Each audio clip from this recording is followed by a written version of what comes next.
Good morning, Jeremiah. How are you doing today?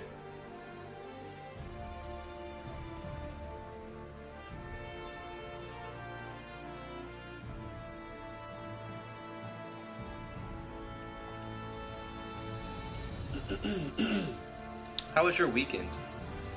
Did you get anything done on your projects?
Flash 15X. How are you doing? I did sleep well. What about yourself? Good morning, Omni Slash. How are you doing?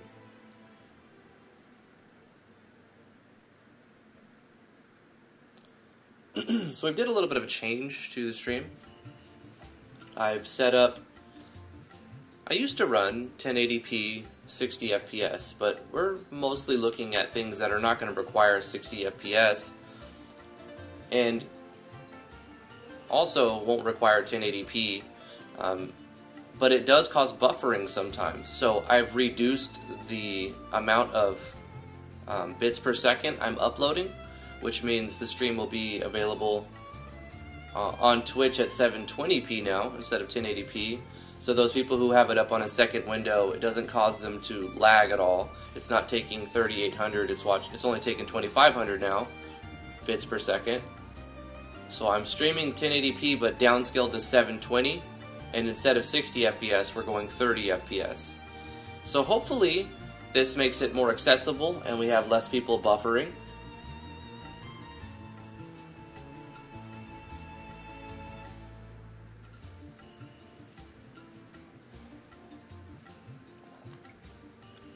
Hello Volpe and Proud Rebel. Good morning, Will Black. Thank you so much for joining me on the Twitch side. Hey, got him. My weekend was fantastic. I pretty much played Final Fantasy XI on a private server called Eden. It's a really cool server. There's 5 or 6 devs working on it, so it's receiving a lot of updates. It's a classic server, so it's going to be 75 cap, and it's up to Treasures of Otter-Gone. Any of you who have played Final Fantasy XI will know what that is. That's the 3rd expansion, so it's got COP in there. It's got the Rise of the Zealot COP, and then what is it called? The Treasures of Otter-Gone, yeah. and they're currently working on Treasures of Ottergon. It's mostly done. It's going to be exciting if any of you are interested in playing. It's free to play. It's a private server called Eden. Final Fantasy XI. I've been having a lot of fun. It's very nostalgic. It's an old game. It doesn't hold your hand, but they do allow you to have 2 accounts, which helps. So, also the best part, they skip through the play online thing. It's like one download, and you extract it and install it.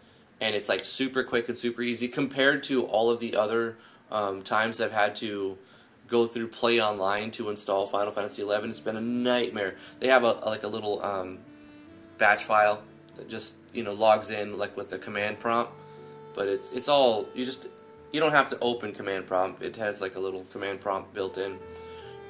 It's pretty cool. The ease of use is where they really nailed it, and they incorporated Ashita, which was like the new windower, so you can put in different combinations of mods and plugins. But they really restrict what you can have because they don't want to allow cheating. Do I like 14 at all? Final Fantasy 14 is okay. I've subscribed for a total of like 6 months over the entire time. I have all the expansions, but I play for a month and then I give up on it. It just gets real boring for me. At one time I was into it really heavy, collecting every one of the triple triad cards. So I did have all the triple triad cards at one time until they added more. I don't think I have them all now.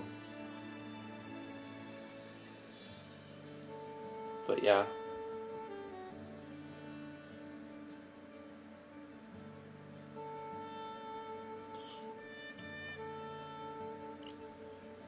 Well, anyway, I think we should get started. Let me switch over to the live scene. How's it going, everybody? I'm Drifty from Driftwood Gaming. Thank you so much for coming to the live stream. We're going to be working in RPG Maker MV. We're going to be working on a game called Natural Explorers. And this is a sim RPG that is going to be released on Steam sometime in the next year. And we live stream it 10 a.m. to noon Eastern Standard Time. And I checked on my channel, it appears almost 4 months now. 3 to 4 months I've been live streaming every day, except for the weekends. So that's pretty cool. It would be cool one of these times to go through like a few minutes of every one of my live streams on this project, just to like mash it together. And like an hour long, like from the beginning to end of the project. That would take forever to put together, oh my gosh. But anyway. We need a new MMO, a good new MMO on the market. Yeah, I don't know. Every new MMO that I play, I'm severely disappointed, and like I get excited at the beginning, and then I'll play it like a week or two, and then just like don't even care. There's very few games that can hold my interest for more than like a week. In some games I play for one day and I'm like, you know what? Done. Yep, got it, done. Final Fantasy XI is one of those special ones.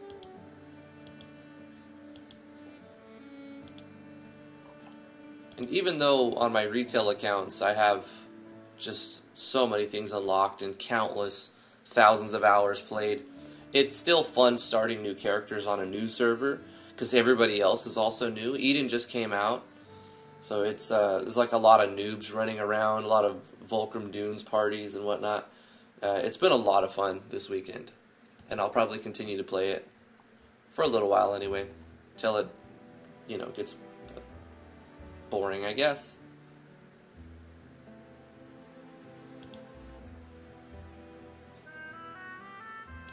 So today's episode, I want to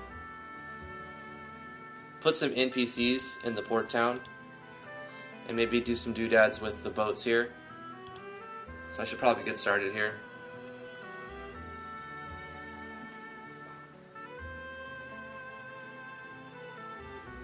What events do we have? We have our transfer events, our weather controller, our sign, and our door transfers.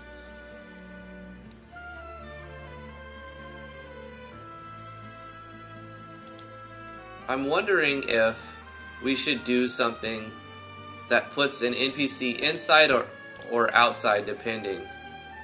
But then, because then they'll be out in the rain, and then if we tie it to it, then it could rain, and we go back in, and he's inside, but then we come out, and it stopped raining, and he's outside immediately. Let's just put him in a spot and stick him there and leave him there. So let's start with the woodworkers. This is going to be the guy who's going to require you bring him X amount of lumber. How much should we require? I don't know. Maybe 200, 150. How much do we think we should require? We'll start with a smaller amount, maybe 100.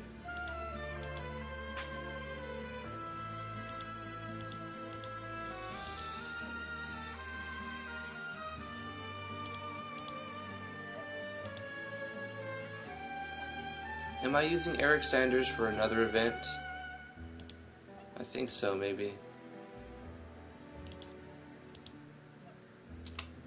This is going to be the boat guy. So I'm looking for an NPC, or I'm going to make an NPC. I have made a lot that I haven't thrown in the game yet, so that's another thing I'm just checking to see. Did I load photo? Yeah, I did. Okay. KRSN. Did I put KRSN in the game yet?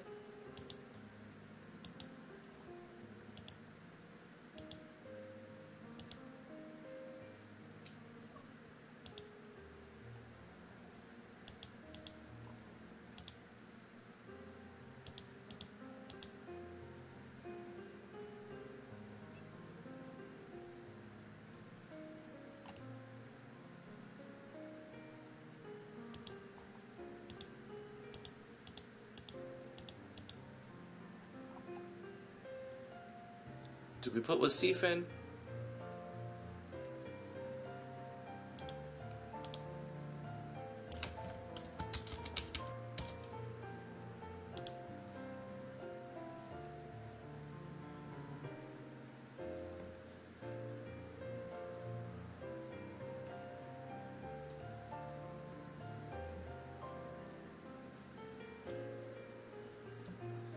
Alright, let's go with this guy.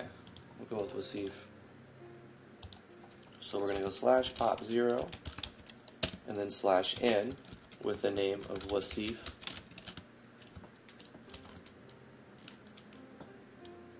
And we'll have him speak to the player, kind of like as if he's a little busy, but he's looking for, he will take new customers.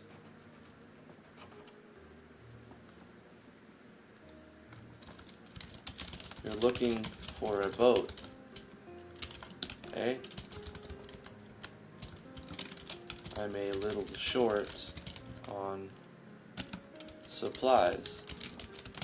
If you can bring me 100 item icon of whatever that is, wood, lumber, I don't know what it actually is in the database, we can look. I'm sure I could put together a small dinghy, a sloop. I could put together a small sloop to get you where you need to be going.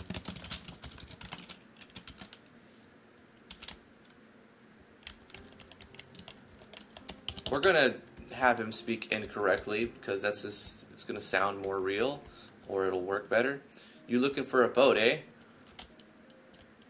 Well, I'm a little short on supplies.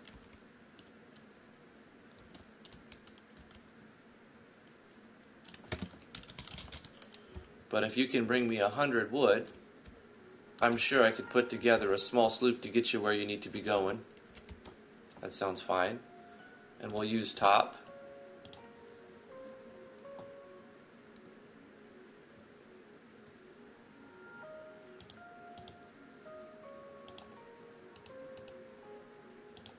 We're going to go back to the system and put in Edmund here and not start transparent, just to give us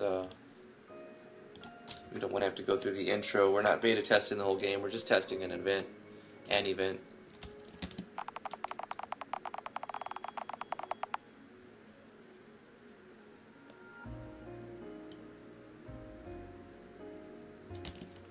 Okay, so let's do a little bit of formatting.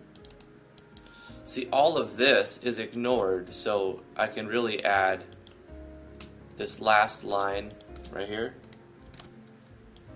at the end of this. It looks like there's a lot on the first line, but there really isn't, because this is sort of ignored as far as the text is concerned. So we're removing a little bit from the second line, adding some to the top line, and that should look better.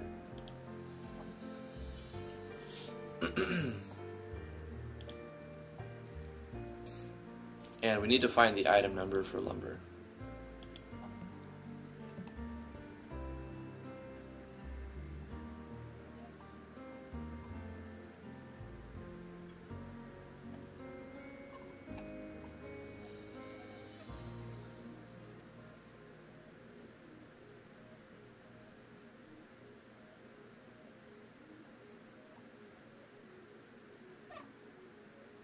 Wooden logs are 17, but processed logs would become lumber.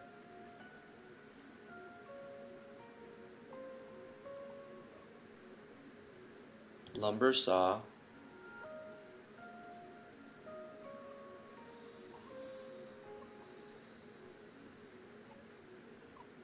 Let's make a new item called cut lumber. Maybe we need to load a sprite to make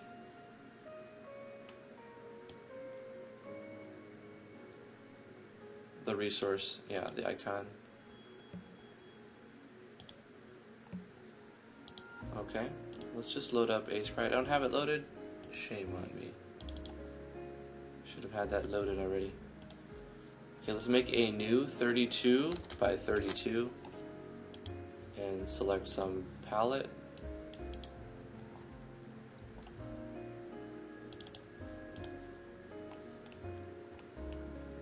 Actually, I'm going to go with a different palette for right now.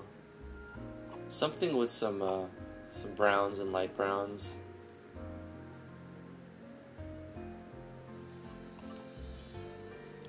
Maybe the Nintendo NTSC.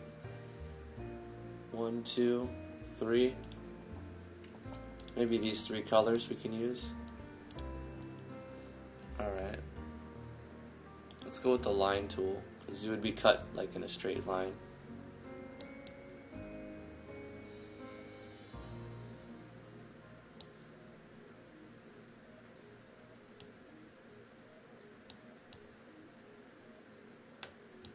No, let's undo this.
Okay, now let's give it a little bit of depth.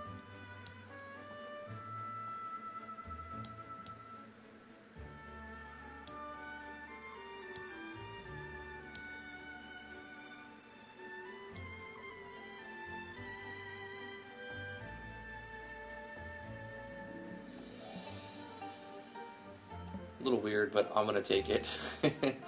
Let's export this as cut lumber 01. And I need to start saving my things as A sprites more often in case I want to come back to them.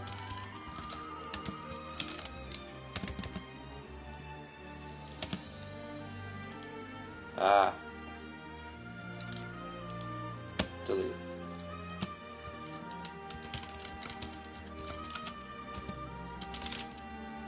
It'll pick a sprite.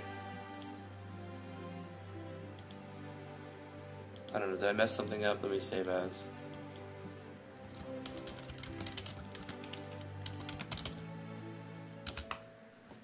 I don't want it to pick the .png because I don't want to save it as a .png after already exporting it as a .png. I want to save it as a .a sprite so that I have undo data, I guess.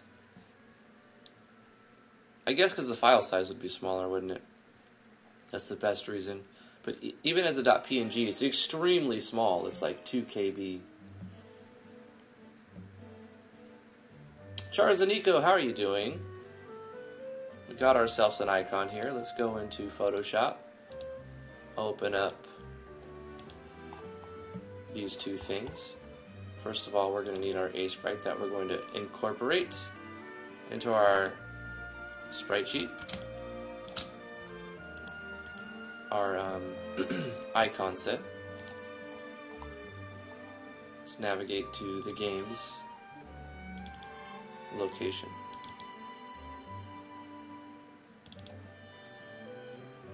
G system and open our icon set.png. We'll zoom in and go to the bottom. Let's turn on the grid. I need to change my grid real quick. Let's put it on 32. And now from here, we'll just select everything. Copy it. Select the spot we want to put it. And simply pasta. Like that. Then we can save it as the same name. .png. Overwrite that original. And now we save the game, reopen the cogwheel for the database, and it'll show cut lumber. Hey, we made it. Easy.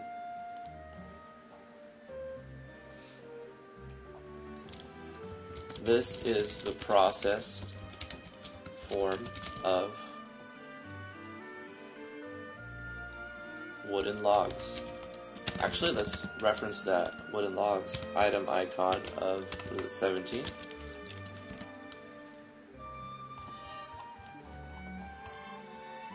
Yes, wooden log. This is the process form of wooden logs. It's used in various crafting recipes.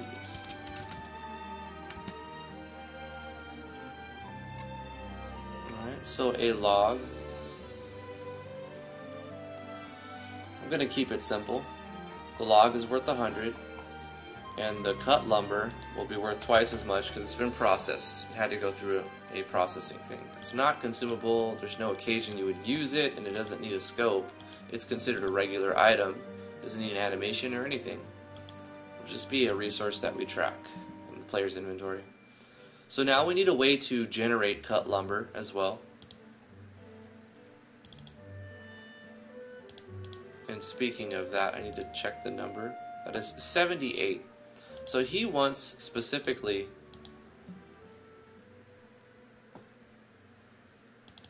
78.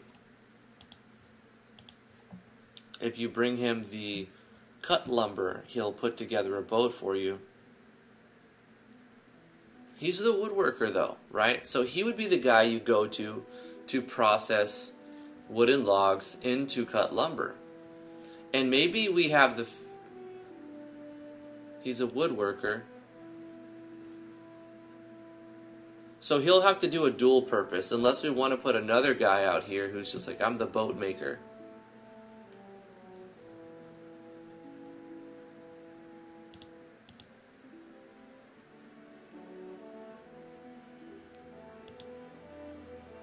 So this guy is the fisherman. He's also the town chef. He fishes and he cooks. The general store, he runs the general store, so he does like logistics on getting stuff out to this remote location and selling and pricing and all that stuff. The woodworker is going to do two things as well. He's going to process your lumber, and he's also going to make boats. So we'll have this a subtext to his other things. He'll start off by saying something different. Top 0, name, Wasif.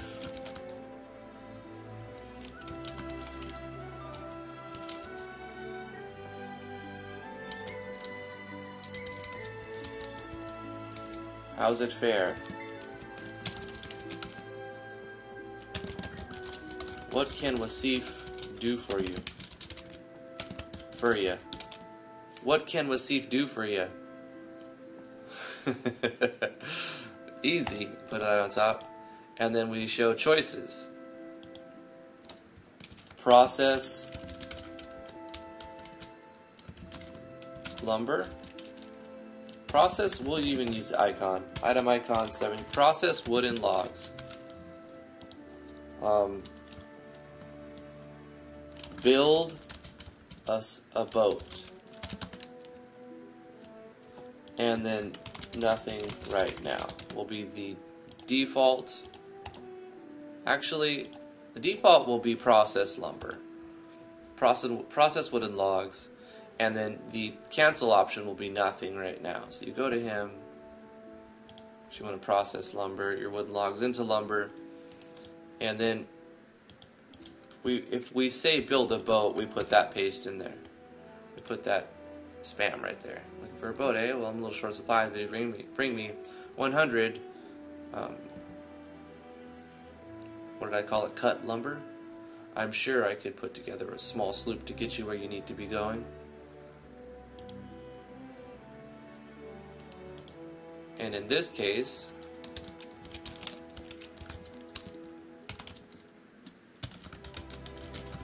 he says, "Hey, Killamuffin, how you doing today? Charzanico, you certainly can be an NPC. Hey, Yogi, how are you doing? No need to be sorry. Thanks for coming to the live stream. I've made it more accessible by lowering the bit rate, lowering the resolution and the frame rate. So instead of 60 FPS, this doesn't need to be 60. This is now 30 FPS. I've downscaled it from 1080p to 720p, so you have it on another window. It doesn't take up as much resources, and instead of 3,800 bits per second, it'll only be 2,500 bits per second. YouTube will let you scale down even further, but on Twitch, you need to be partnered to do that, so I've done that manually. So if you're watching on Twitch, it should be a little bit more accessible and easier to view for lower, slower downloads. By the way, I'm a girl. Did not know that, Charzanico.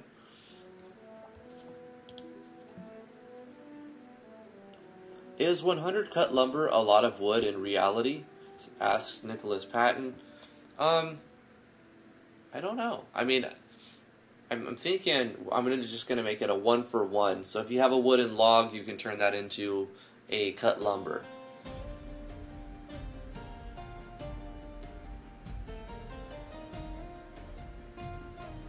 Petka says now I can watch easier. Great. So this is what text am I on? When you tell him to process the lumber, wooden logs. So we'll say, I'll require 10G, and I can reference icon as well. What is our gold icon? I forget.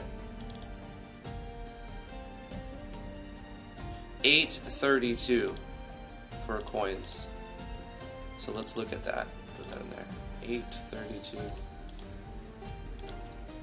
/ icon 832. I'll require 10 gold per item icon of 17, which is the wooden log.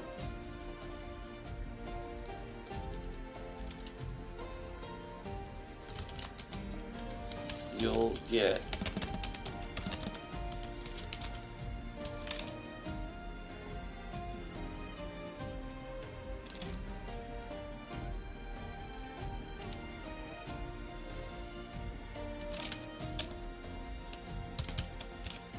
$78, I think, for each one.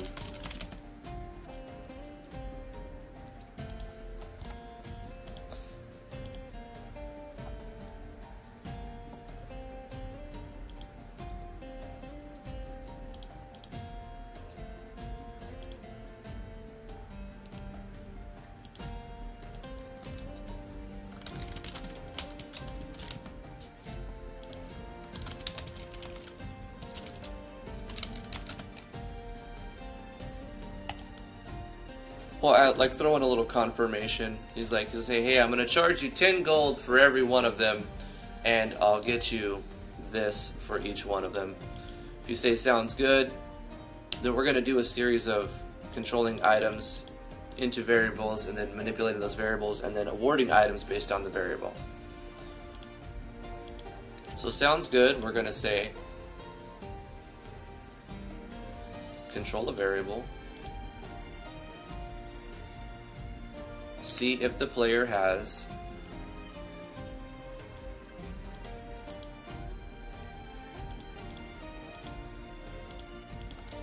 we'll call this wooden log count, and we're going to set this to the game data of the number of items, wooden logs, the player has in their inventory. And then we're going to control another variable, and we're going to set this to how much gold the party has.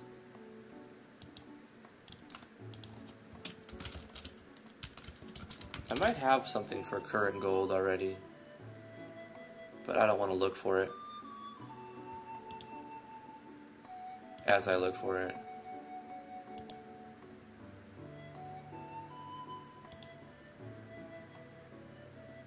Player's money, that might be it, but I'm just going to go with a new one. Plenty of variables to go around. So as we say, yeah, go ahead with it, we're going to track two numbers. We're going to track how many wooden logs we have and how much gold we have. Then we're going to make a conditional branch that checks the wooden log count to see if it's greater than equal to 1, and make an else handler. And we'll say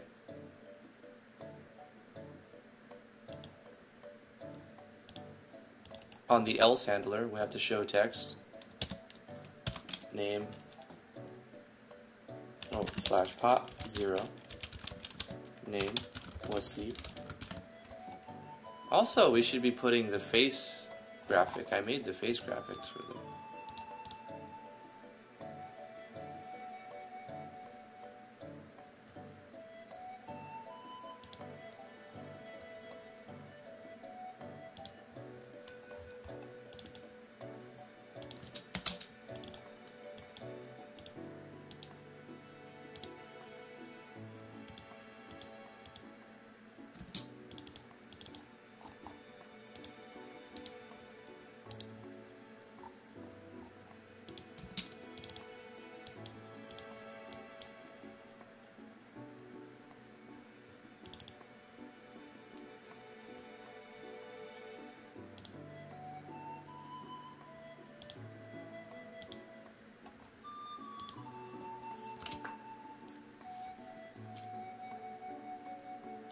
$100 cut lumber is roughly one shelf of cut lumber if you went to a Lowe's or Home Depot. So like 10-inch long, 5-inch high, 5-inch deep.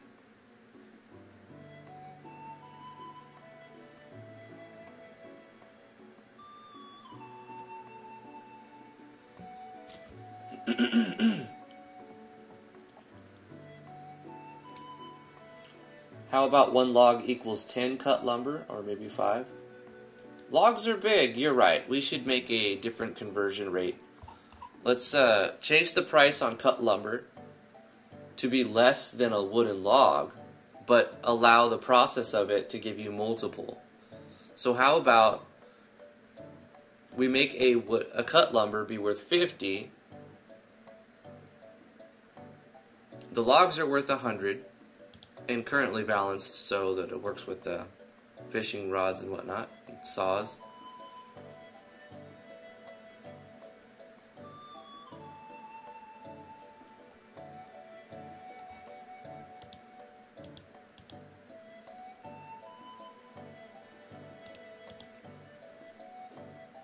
And you'll get how many for each item icon? 17 for each wooden log. You'll get, what do we think? 4? You'll get 4 cut lumber for each wooden log. Because then you'll double the value. 5?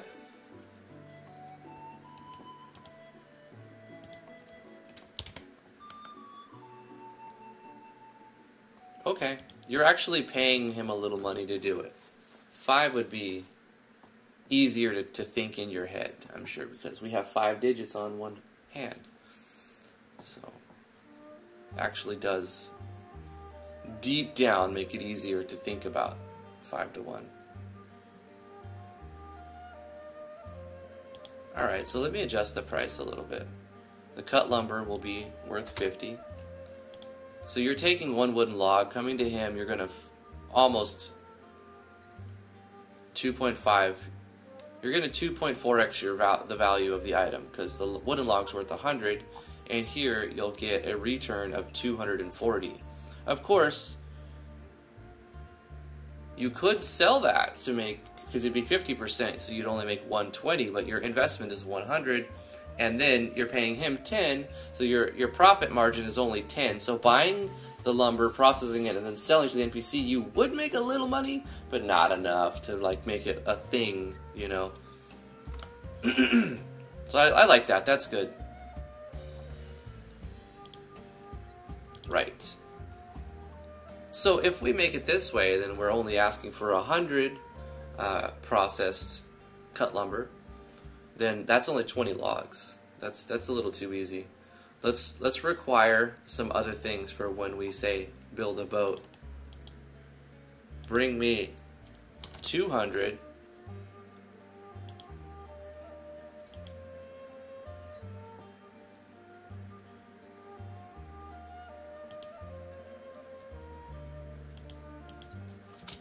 and then we'll make him charge you some money too. I'd only charge a small labor fee.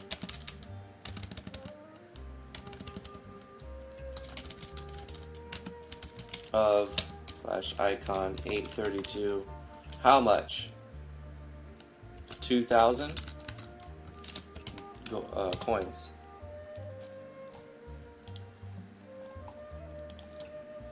So 200 processed cut lumber and 2,000 coins.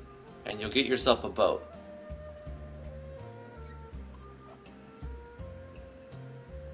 That's accessible.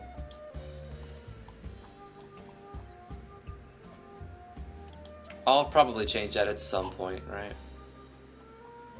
So if we say hold on a second, that breaks, and then we have an end, and then it ends. Excuse me. And that's fine. So if they have the wooden log, they have at least one log, we're going to make another conditional branch inside here, seeing if they have current gold greater than or equal to 1.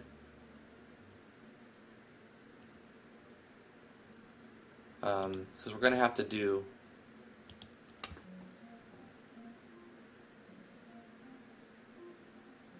a variable. We're going to need another variable called total cost.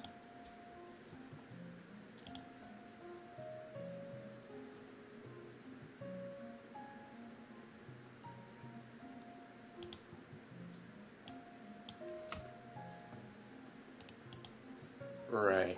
The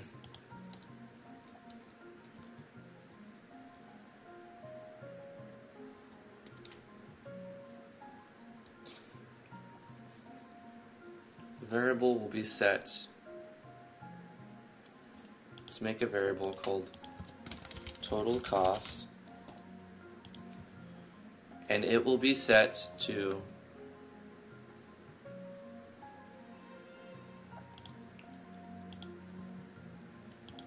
in this particular instance, the number of wooden logs, or maybe we just use wooden logs.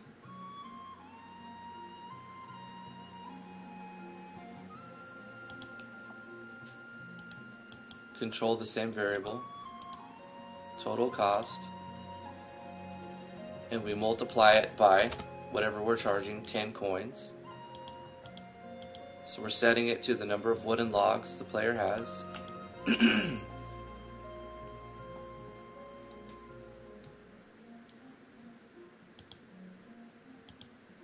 So then we don't need a variable for wooden log count.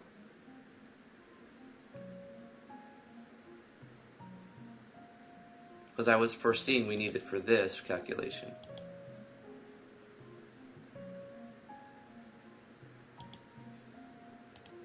But instead of a constant value, we'll put in a variable value if it's greater than or equal to the total cost variable, which is the number of wooden logs times 10. Therefore, we can go to this thing. Wooden log count doesn't need to exist at all. So we just leave that blank.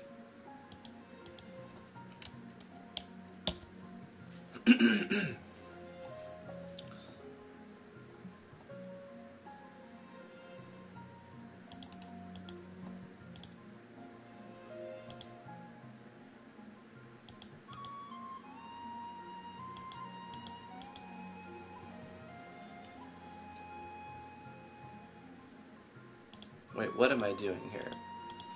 We're controlling to see how much gold we have, and then we're checking to see if we have that much gold. Right?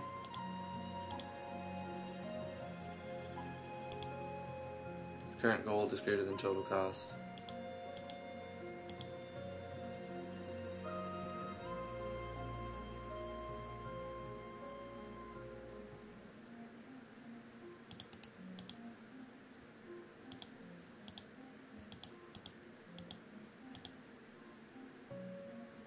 Oh, we're checking.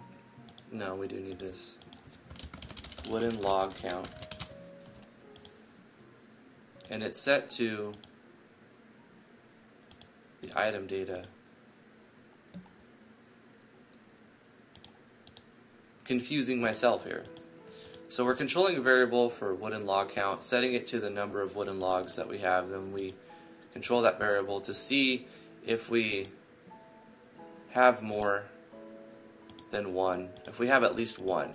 If we do, then it'll continue, and if we don't, it'll say you don't have any logs to process.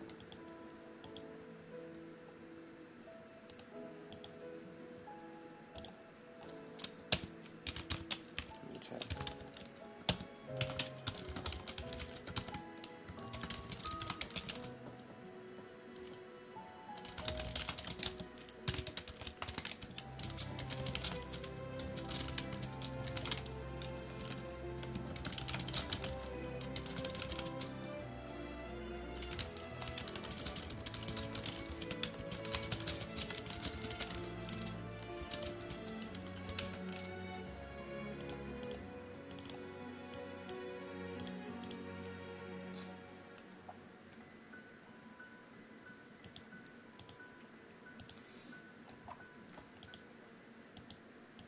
right? And if they do, then we're going to make another requirement to see if they have the money to cover the amount of logs they have. So total cost is the number of wooden logs times 10. And if the party's current gold is greater than the total cost, then we continue on by changing the gold and decreasing the amount they have by the total cost. So if they have that much, we take that much and then give them the items, right? Change items. Remove wooden logs by a variable, wooden log count.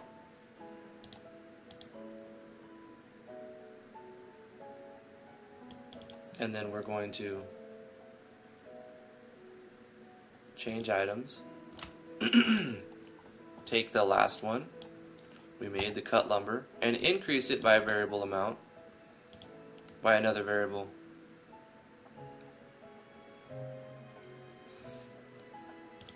And this 97 is going to be called lumber, cut lumber awarded. But we need to calculate that variable before we do this conditional. So what we're going to do is insert a new control variable, and it's going to take the variable of wooden log count and it's going to multiply it by 5.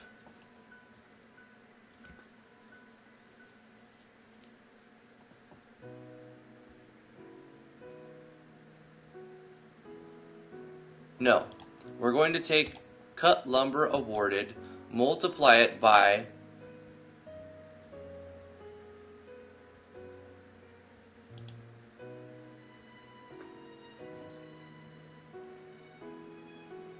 we need to take the variable, multiply that by 5, but then set that to the value of something else. So we need to take the wooden log count, that's right.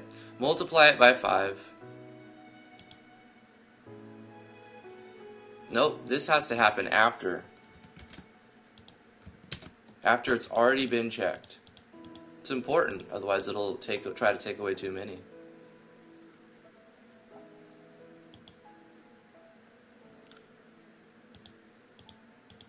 And then we control a variable.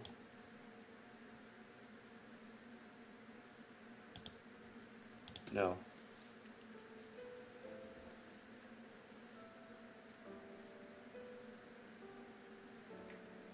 We could actually use wooden log count right here.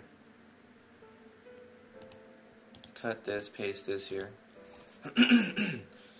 So we calculate the gold cost, we take away the gold, we take away the logs, then we manipulate that value by 5. And we could just use the wooden log count right here instead of adding another variable called cut lumber awarded. We can just add cut lumber based on the now wooden log count, because it's been multiplied by 5. And then we can get rid of that variable entirely. Cut lumber awarded doesn't need to be a thing. We'll say OK and then just remove it. Of course, now the variable reflects a value that is not is no longer accurate as the wooden log count. It would be more it would be accurate to show the last number of processed wood that the player received. So I'm going to control that variable after this process happens and just set it to 0. Wooden log count is now set to 0 because we've taken all them away anyway. So this is reusing the same variable. Alright, I'm going to go through the process of events and see how that works.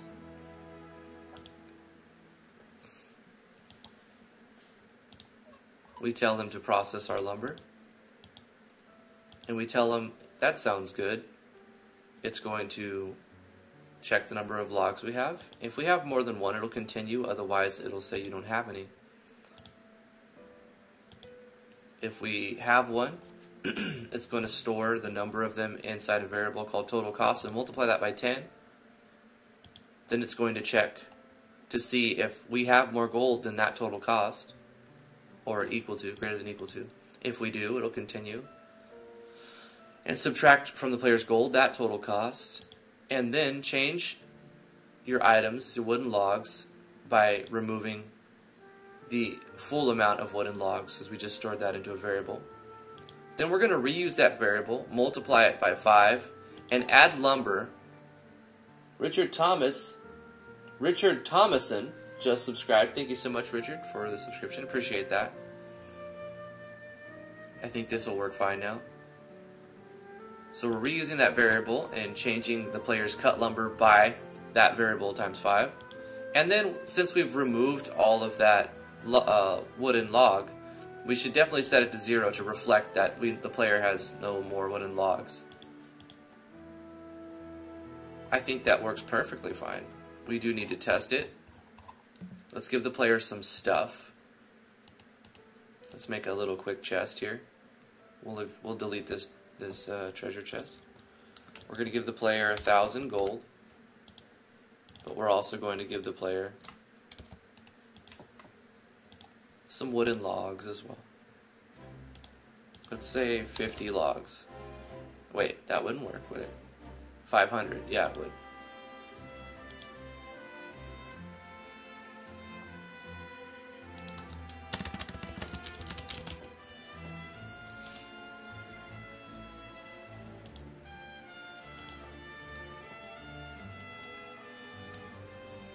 I was kind of consumed by that event. I hope I didn't miss anything.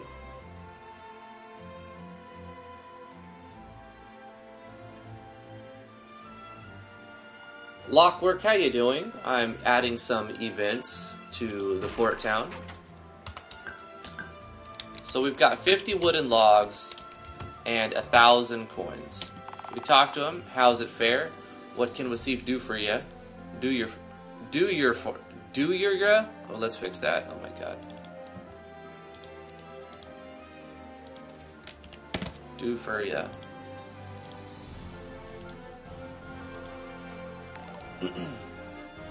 Professor Creepypasta just subscribed. Thank you so much for that subscription. I really appreciate it. Professor. Will Black. Note to new RPG Maker devs, always reset your temporary variables to 0 once you're done with them. Okay. How's it fair? What can Wasif do for you? If we say nothing, then nothing happens. Process wooden log. Build a boat. You looking for a boat, eh? Well, I'm a little short of supplies, but if you can bring me 200 cut lumber, I'm sure I could put together a small sloop to get you where you need to be going.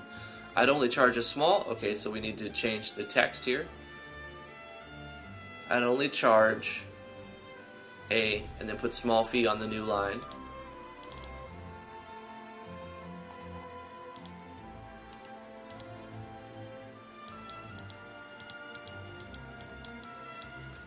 Cut this last line, because when I press enter, it's going to delete it. And then space. I've done that 1,000 times. Pressed enter on this line and deleted everything on the last line. Got to be careful for that. I'd only charge a small labor fee of so-and-so amount of gold.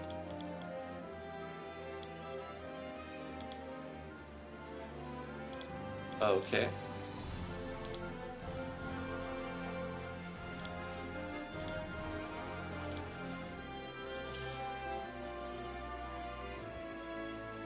I think the correct word is actually fair.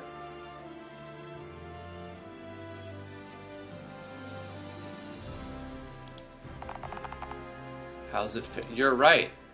You're right. It is not like fair as in is it just, is it fair?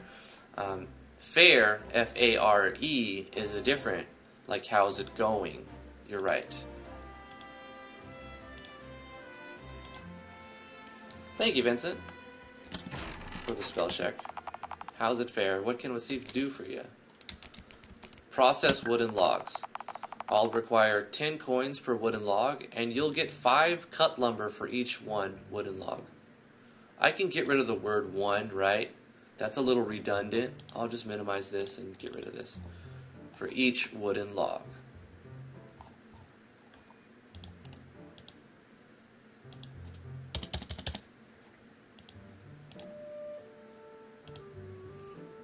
Hold on a second, nothing happens, okay? And if we say sounds good, you don't have any wooden logs for me to work on. Come back with some bundles of wood and we'll get it all sorted for you. But I do have wooden logs, so there's a problem in there somewhere, right? Control variables, wooden log count equal the number of wooden logs.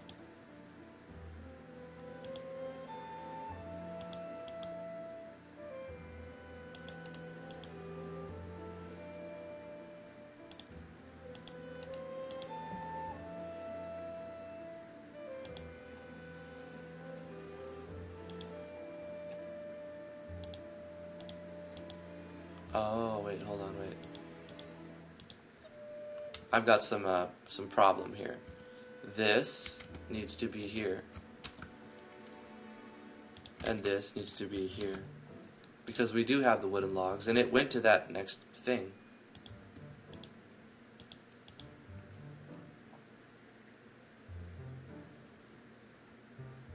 So the wooden log count else handler is right here.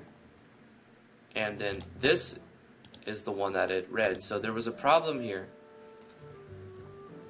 It says if our current gold is greater than the total cost,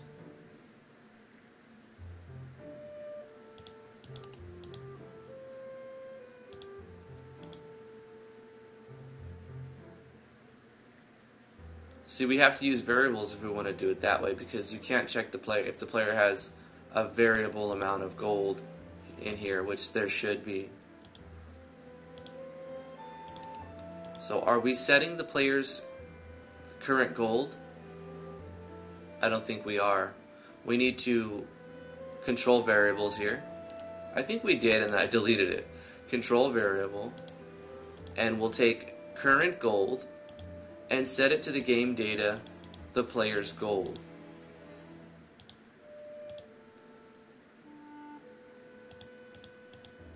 So now the variable is no longer 0, it is set to the amount of gold the player has. And then if the amount of gold the player has is greater than or equal to the total cost, it'll continue on. Let's check this again.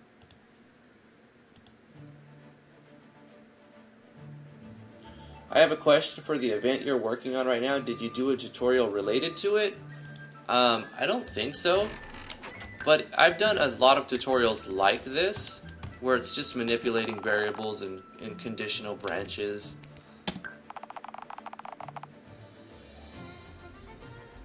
Say sounds good. And then it did it, but it didn't have any confirmation, right? So we need to do some confirmation. It did process the 50 lumber and gave me 250, or the wooden logs, and then it gave me 250 cut lumber from those 50 wooden logs. And it did take the 510 for each log. So 10 times 50 is 500. So it worked perfectly, but it was very anticlimactic, right? He just went like, done.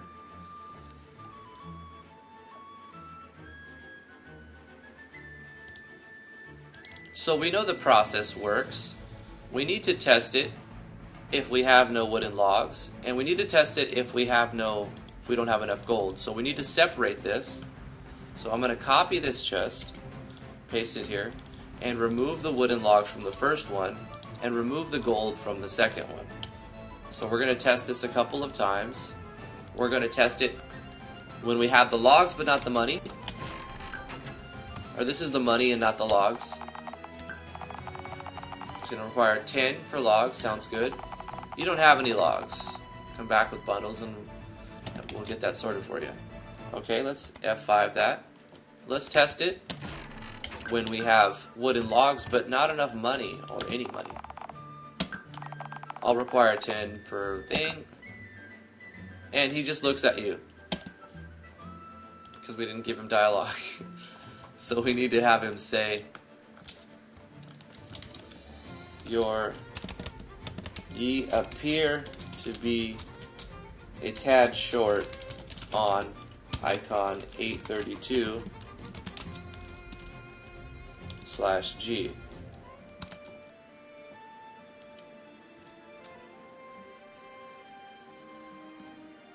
Wait, we don't need to put our gold in there, right? it'll just show coins. Sharkzillac C is now following. Thank you so much for the follow. I appreciate that. You appear to be a tad short on those things. Put this on top. We could also let them know what they require at this point. And we could give the player some information here. Like right here. You're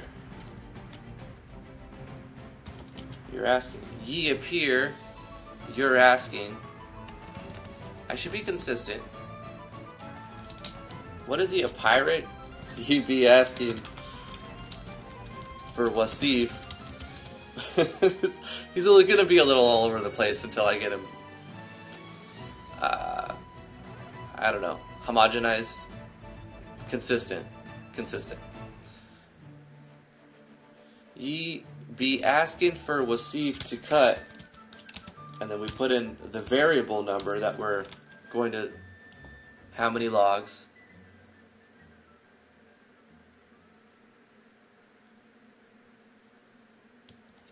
$94. And then we put in the item icon for what the processed lumber is. What is it, 78? I can't see it right here. 78. That'll cost you.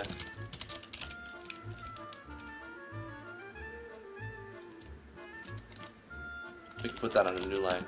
That'll cost you the total cost, which is going to be variable 96. And then I can say, it looks like you have... Actually, the player can see their gold in the top right, so I don't need to say, you got this much.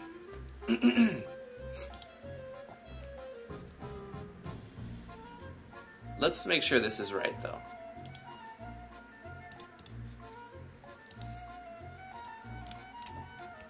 Okay, so we're going to get the wooden logs and not have the money.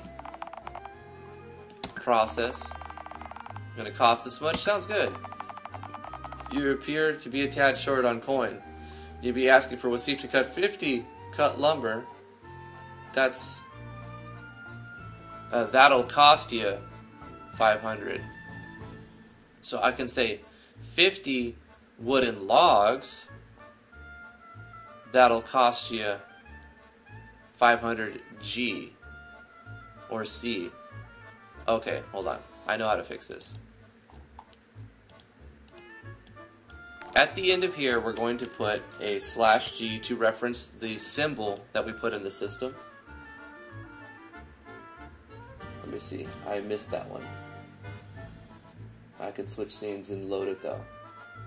Tony Dev 407 has followed. Thank you so much for that Twitch follow. I really appreciate it. And then what we'll do is, instead of saying cut lumber, we just say 17.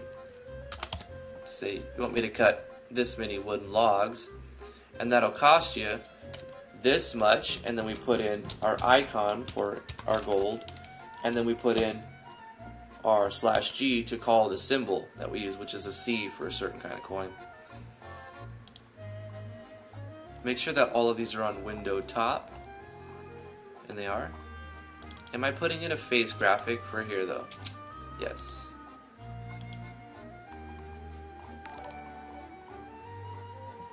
TR Votto is now following. Thank you so much for the follow. I really appreciate that very much. So, alright, so let's hit OK. And now we'll test what it looks like. Wait, the typo. I didn't fix the typo.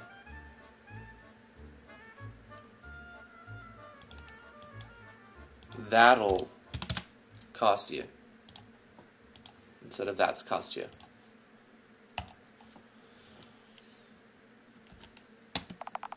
How's it fare? We do process the wooden logs, require this, and you'll get this. Sounds good. You don't have any wooden logs for me to work on. Come back with some bundles of wood and we'll get it all sorted for you. Okay. Let's get the bundles of wood. Alright, we got our bundles of wood, but we don't have any money. We'll say process that. Damian Floyd donated $10. A wild boss donation appeared. Also hi. How's it going, Damian? Thank you so much for that donation. I really appreciate that. You donate way too often, by the way, but I appreciate it. Thank you so much. I saw the HP ticking down, and then you're like, boom, new boss. So Damian Floyd beat the last boss, the stream boss in the top right corner, and now he's the new one. Again. Shark Zillax, I'm on Lockwork. This is your Twitch account. Okay. So Shark Zillac is Willock. Lockwork. Gotcha. Okay, let's test this. Ye appear to be a tad short on coins. Ye be asking for Wasif to cut 50 wooden logs. I should put an S on there. We can make a conditional branch right here to see if this is greater than 1. I can make it S. So let's make it a little more. Yeah, let's do it. That'll cost you 500 coins. So you know what you have. Now we'll take we have 1,000 coins, and if we tell him the same thing, he does it. We need to make that a little bit different, longer. It does give you the 250 lumber. It takes the 50 wooden logs, and it takes the 500 gold. So the system works. It just needs to look a little bit better. Sorry, but are holidays in US still going, or by today, it's the day they're ended? Asked Boro B. Yeah, it depends. Some people have longer vacations than others. I would say the holidays are only on the 24th, 25th, 26th. Like, you know, people would be very Christmas. Travado cheered 100 bits. Thank you so much for that, man. I appreciate that. And then also probably New Year's Eve and New Year's Day would be considered like actual holiday for me. What I would like assume to be holiday, but people have holiday vacations that last weeks, so it just depends. Hey Drift, can you edit commands with the spacebar? Can you edit commands with the spacebar? What do you mean edit commands?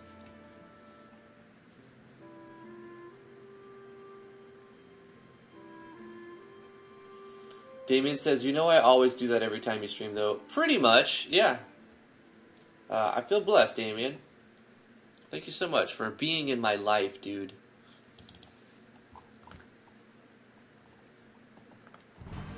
You mean like edit, like by pressing spacebar like that, instead of what I always do, right-click and edit like that?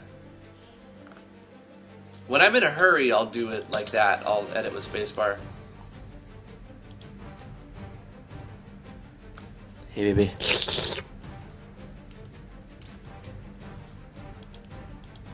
A wild waifu appears.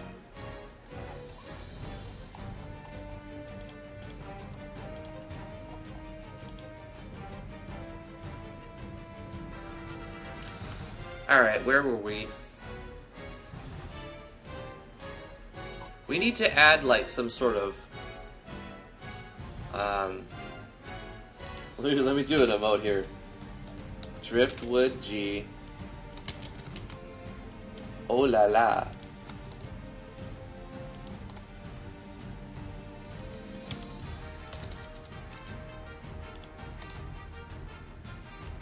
Okay, I need a towel for my ear again.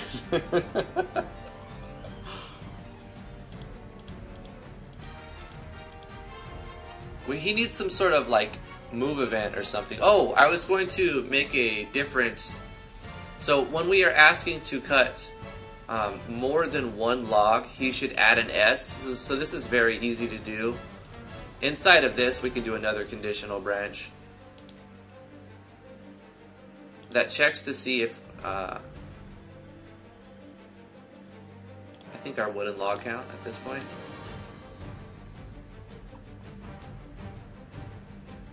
No, because it'll be set. Wait, oh, this is on the else handler.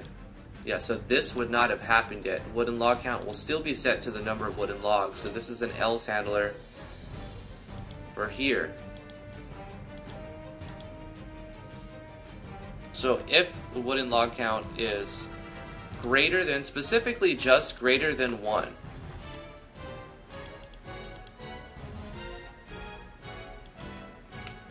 then we say, we paste that in there, and we just add an S right there at the end, right? I think so. So if we have more than one wooden log, he'll say, you're asking me to cut these logs.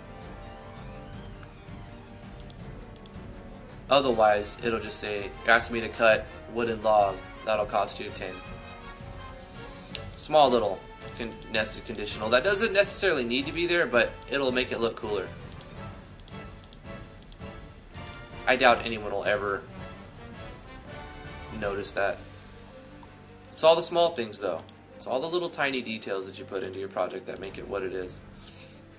So we need to add some flash for after we do all of this stuff. You know, we say, yeah, sounds good. He goes through all the checks. You have the money, you have the logs, and he gives you different items. At this point, we need to make him do like a move event, I think. Let's do a movement route.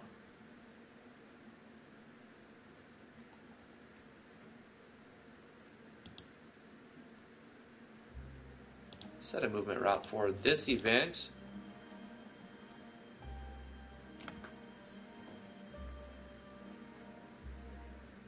Hold on. We can't be sure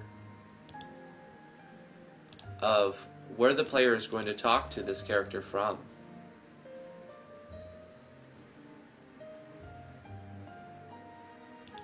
But we are tracking the player. If we look at here on our common events, we have a player tracker, so we know the player's map X and map Y at all times. So we can say, if the player is at 5'10", move him, so forth, so on. If the player is at 6'11", if the player is at 6'9", giggity, if the player is at 7'10", we can move him. So let's check that, actually.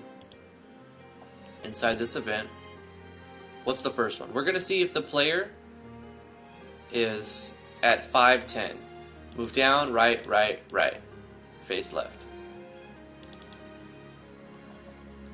Conditional branch here.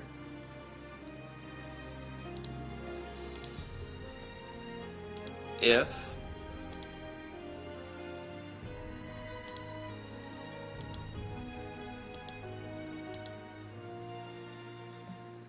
player X is 5, and another conditional branch if the player Y is 10. Then we're going to do a movement route for the player to move down, move right, move right, move right, and turn left. Down, right, right, right, turn left. Let's test this out. Actually, we need to get these items first.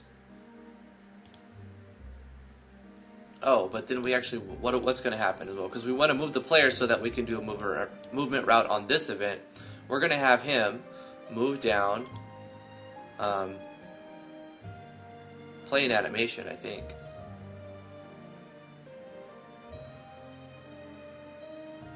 We'll say wait 15 frames.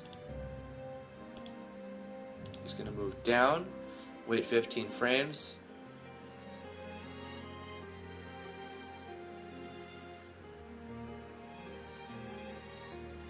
Down, left, down. I don't think you could walk on that one, so we'll have him move left and move down.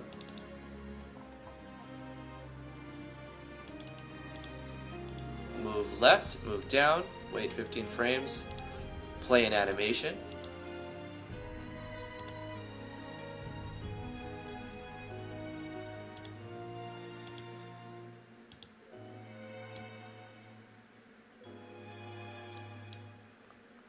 Let's make an animation.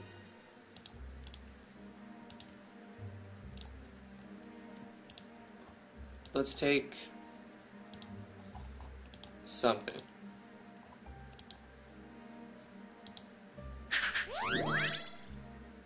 Nah, something just like a chop, chop, chop.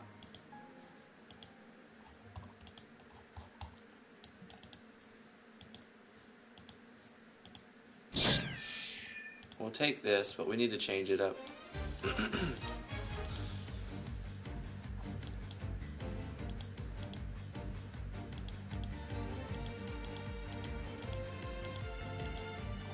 I need some new animations.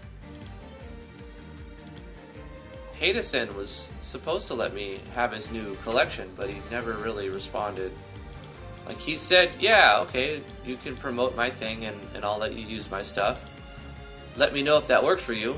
And then I responded back. It took me a couple days, but it usually takes him a week to respond, or 2 or 3. And I was like, yeah, that sounds good. Just give me the download link, and you know, you can send it directly to my you can make it so that only I can download it, and you know, even if the link was shared, it wouldn't work for other people. I know he's scared of piracy. I understand that, but I think I have a pretty good track record of keeping people's stuff.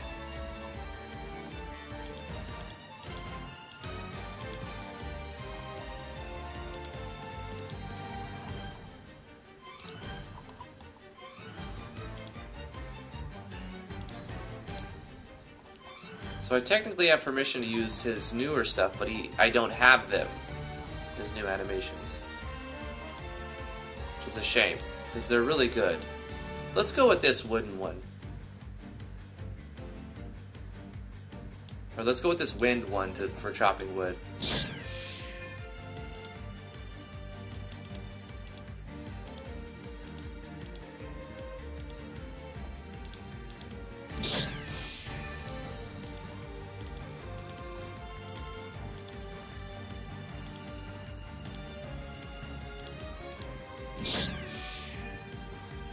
Okay, let's change the sound effects.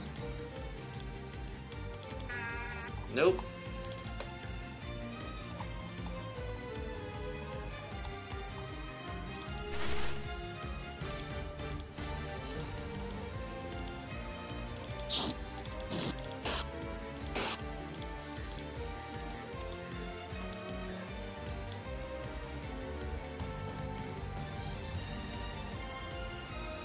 And I made a wood chop sound effect too.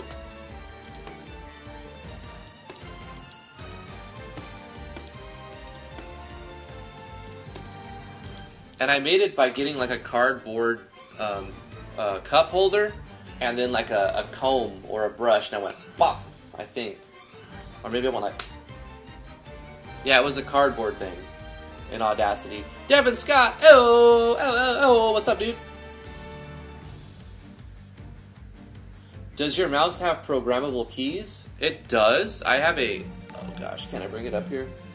Another $5. I should check your YouTube chat or something. I try to. I get a little carried away. I mean, this is my mouse. It's an older one, a CM Storm. It's not that great. I mean, it's okay. It does have some programmable keys. Oh gosh, they're dirty. I bought a new mouse. It is an ergonomic mouse. And it's like a big, bulky, it's the same one T bought. And I used hers for a little while, and I liked it. And I was like, oh, I'll get that one. It's cheap. It's like 15 bucks.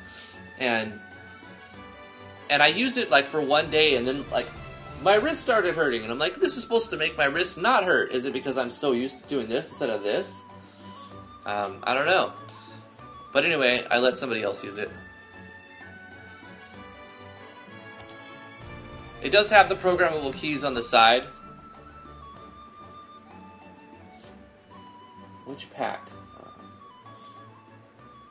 I'm not sure. Oh, the animation pack.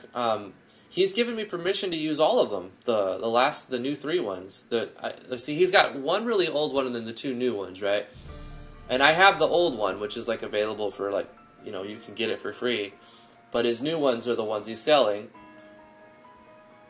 And we've communicated through email like months ago.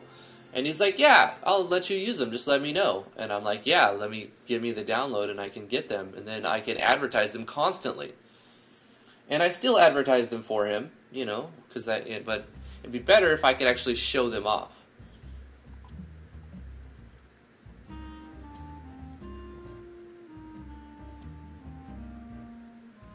Drifty, is there an event where an NPC can level you up instead of yourself leveling up? Sure. event where an NPC can level you up instead of yourself leveling up. Yeah, just award experience, Devin, and then just say show level up and check that box. Then you can program the spacebar key onto one of those programmable keys. That's true. I could do that. Right now, I think it's backspace. It's programmed to do backspace, I think. I don't honestly use them too much.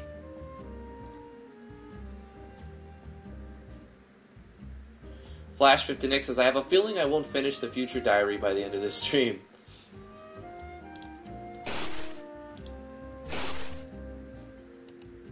Let's bring the sound effect of the slash down a little bit.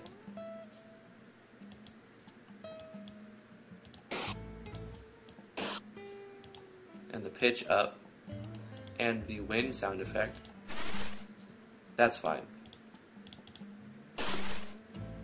Let's bring this up a little bit. I want this at 100% and deeper. I kind of want this to be on frame 1 as well, because it has a delay. That's better. Okay, so there's our sound effect. This is going to be process, lumber, animation. So now we play that process, lumber, animation. So he's moved left, he's moved down, and he's processed the lumber. I want him to walk up, face left,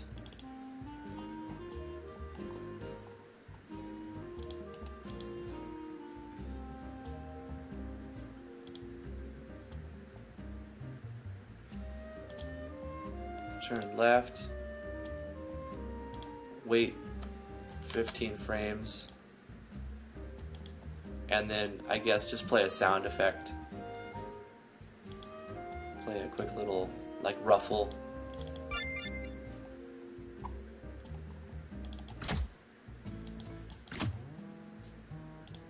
Something.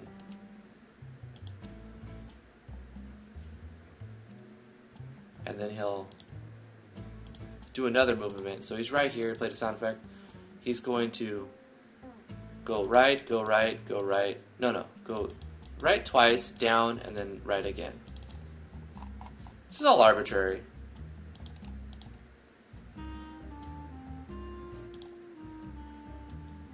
Move right, move down, move right, and then say, oops, show text. We're going to have him say one last thing.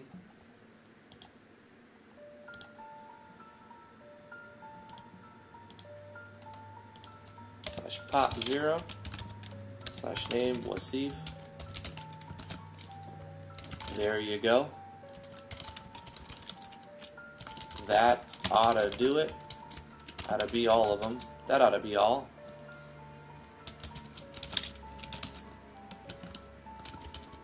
Let me know if you're needing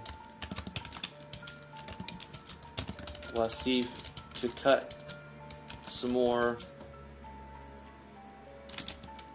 Item icon 17.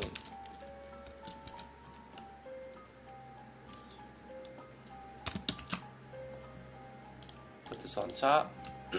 And then he needs to resume his original spot. So he's going to be here. He's going to go up, go left, and face down.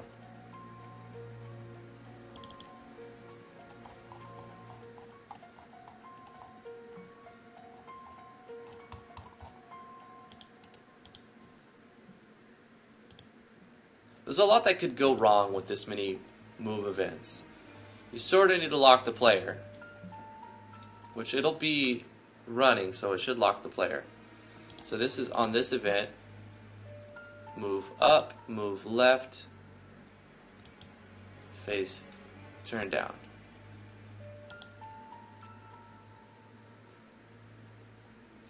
We also need to make contingencies for, but this should be on this event.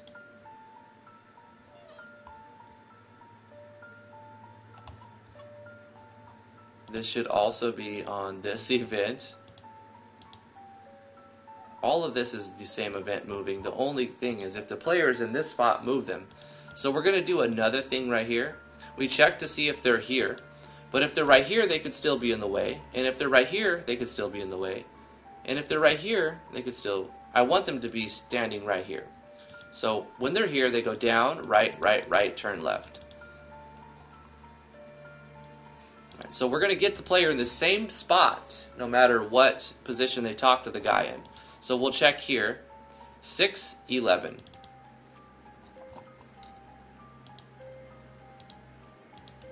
New condition. If the variable player x is equal to 6 and the player's y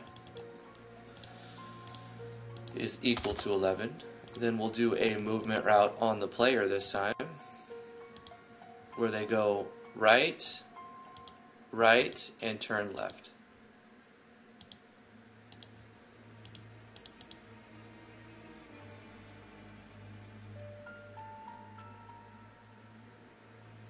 Next one, we'll say if they're on 6, 9.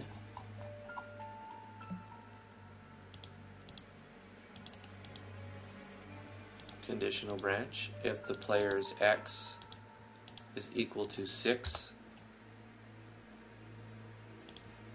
and the player's y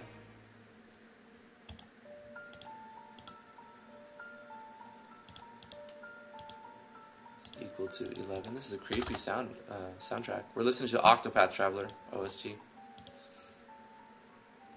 Wait, 6:11. This is now 6:9. Then the player goes right, down, down. Move right, move down, and then turn left, I think. Let's check that. Right, right, down, down, face left, okay. And then only one more to check, 7, 10.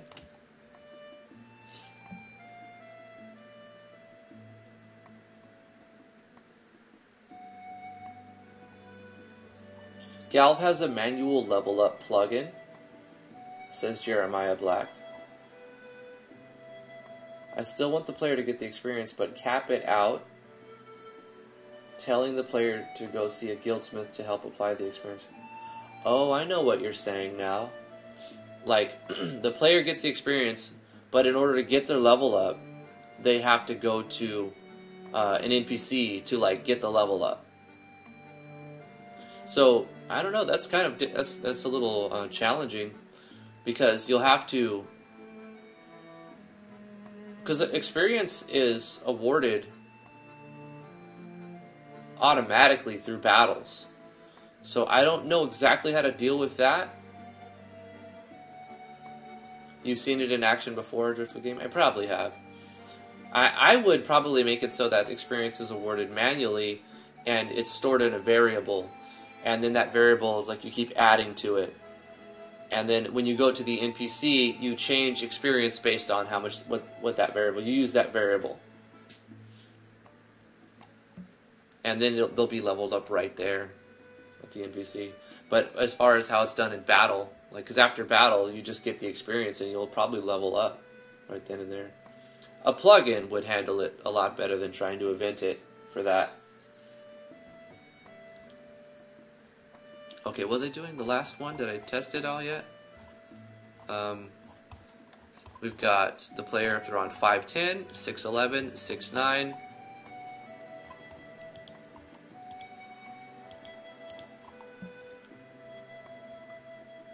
And then we need one more for, what is it, 7'10"? 7'10".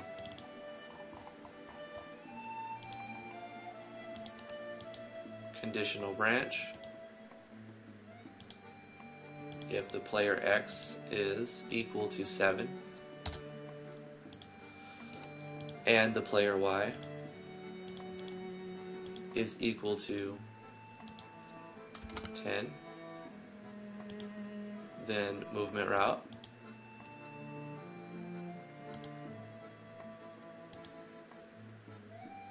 Move right, Move down. Turn left.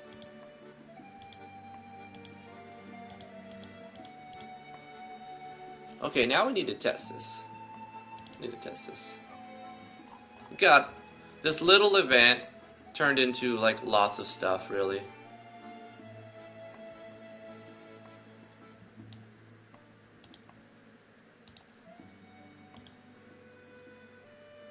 The Galv plugin holds the excess experience when at enough for a level up. Until the character levels up, then it applies the pooled experience to the actor and the cycle repeats. When I said you've seen it before, it's because I use that plugin with my games. Ah, very nice.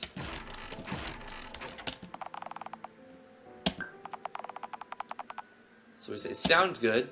He moves. We had some problems here. We got some problems here. First of all, the animation needs to be on this event, not... Where's our show animation?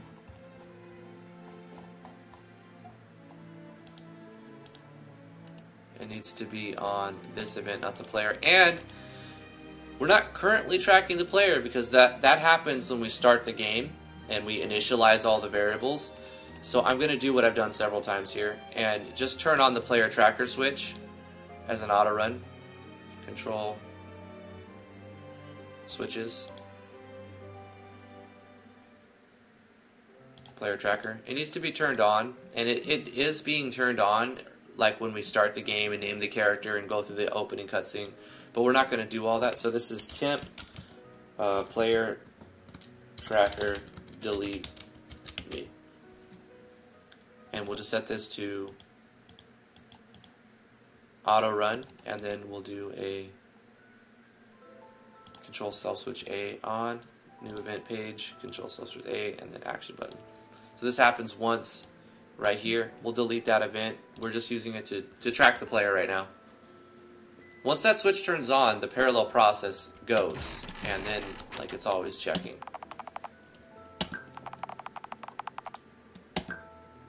Nope. Nope, that's not right.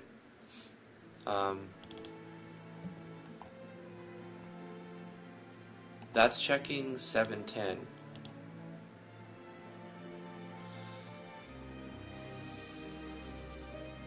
This is turning player tracker on. And if we go to common event 15, or no, player tracker, switch 15 on, do this, player X is map X, player Y is map Y.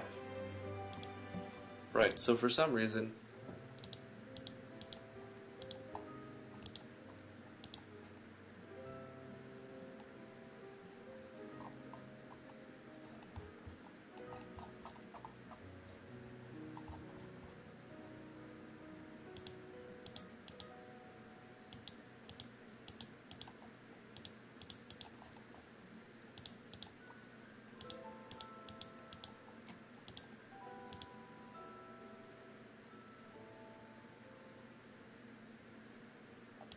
okay, let's test to see if it's actually tracking the player or if there's some other bug. Right from the get-go, I should, what is it, F10? No, F8. No, what is it, F2? F1, F2? 3, F4, F5, F6, 7, 8, F9, F9, okay. I'm going to find player tracker switch. It's turned on. Okay. So variables, player X and player Y, I should be checking them. So we're at 10, 11 here. If I go here, F9, 7, 10, 6, 9. So yeah, it's working. Player tracker, 5, 10, 6, 11.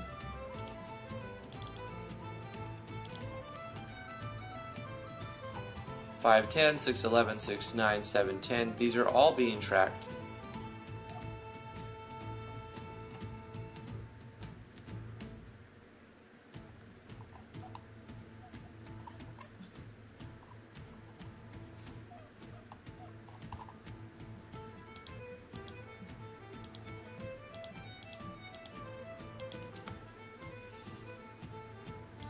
then why aren't these firing when we get to this point? So it sounds good, it does these things. It just goes straight to this guy moving. It's like skipping past all of these.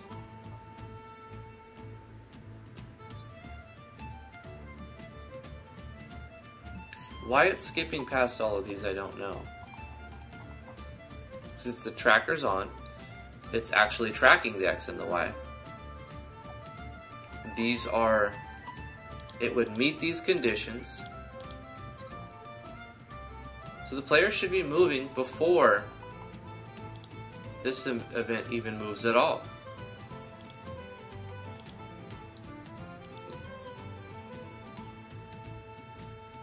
Is the highlighted portion set to skip? No, I don't have it on skip. I mean, that's the safe way to do it, right? Skip if cannot move. Let's check here. Process, sounds good. The player should be moving. See, that's...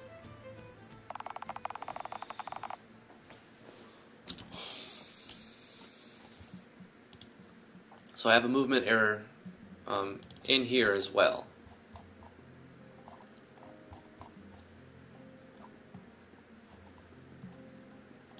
He goes left, he goes down, he goes up, he goes, turns left. Then he moves right, he turns down.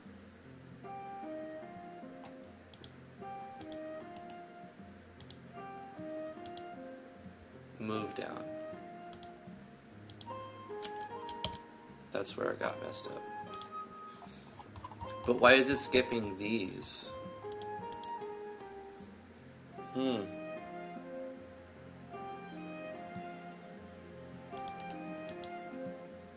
I purposely have it on wait for completion and don't skip, so it can lock up the game if they're not done right, but it will also force the to be repeatable and it won't be easily messed up. But it's just not firing. It's not working. This is player, this is set to player, player, and player. Let's test the other two, because we test to the right and to the bottom, but neither of them seem to be actually firing. They don't. If we talk to them from this side, da-da-da, da-da-da, sounds good. You don't have any wood lock. Okay, well, obviously that part works. Hey, okay, wait, that worked.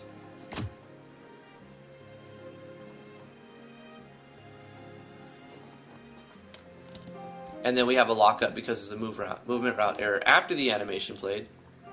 That was strange. After the animation plays, move up, turn left, movement route, this event, moves right, moves down, and it tries to move right when it should actually face right. Just turn right.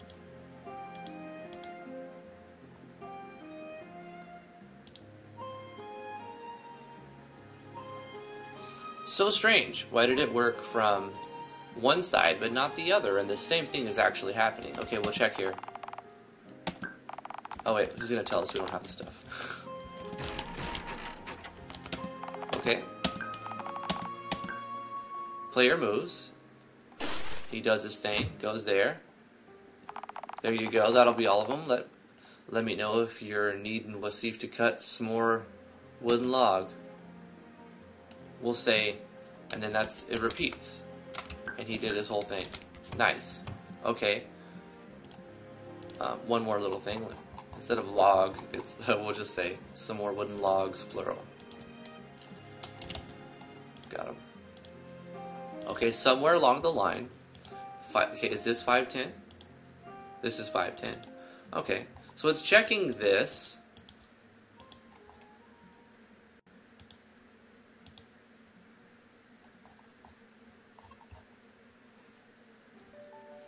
Do I need to put this inside of an else handler? Because it's checking this first condition, skipping these other ones. It's like it's checking these two variables, and then right here, and then it's not checking them again. It's not checking them anymore. It's checking them.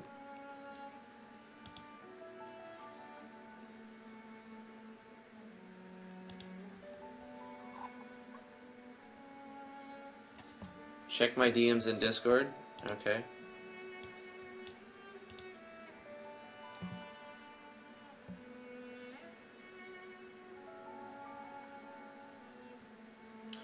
That'll... Awesome, dude. I mean, that'll actually work because I have already been given permission. I just haven't been given a link. So, yeah. Sweet, dude.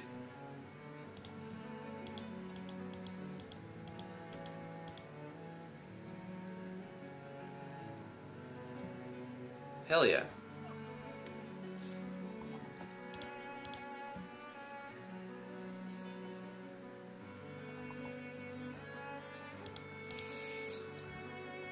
I'm thinking I need to do like an else handler in here. 710. So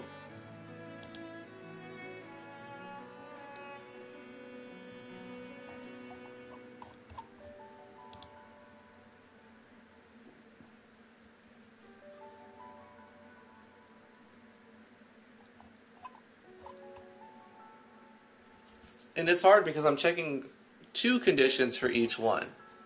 If it was 1, it'd be like this, else that. But I'm checking 2 conditions at the same time. What if I just insert a manual wait for 1 frame? Like, this is a jank fix, but if this fixes it, you know, the game's told to wait, therefore it's a different command, so it may have to go back to check the variables again.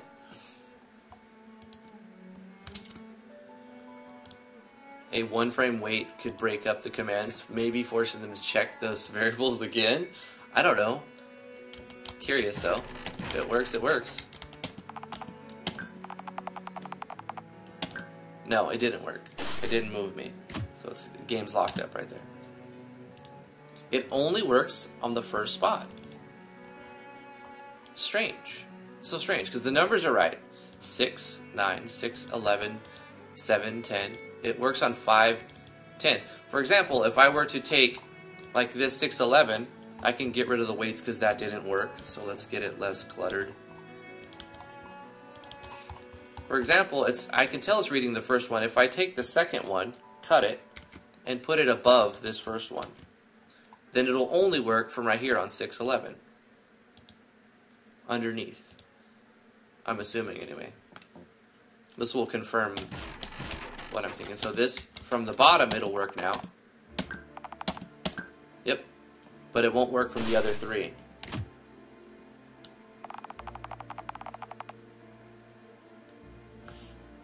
Here's an idea. How about you create an apprentice for the woodcutter? Apprentice would tell you to talk to the master for business. Talk to the master and the apprentice would cut lumber.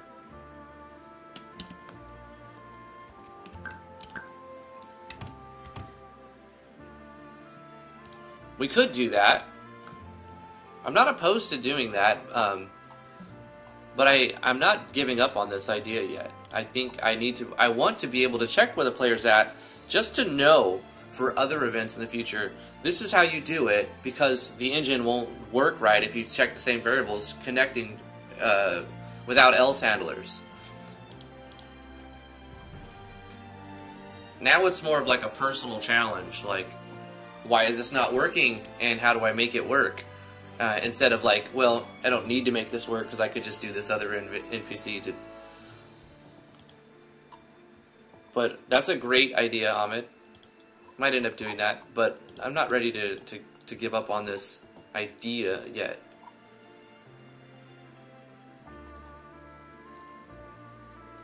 But there's more than one way to skin a catfish. And, I appreciate your feedback. What if I... Okay, what if I say, like...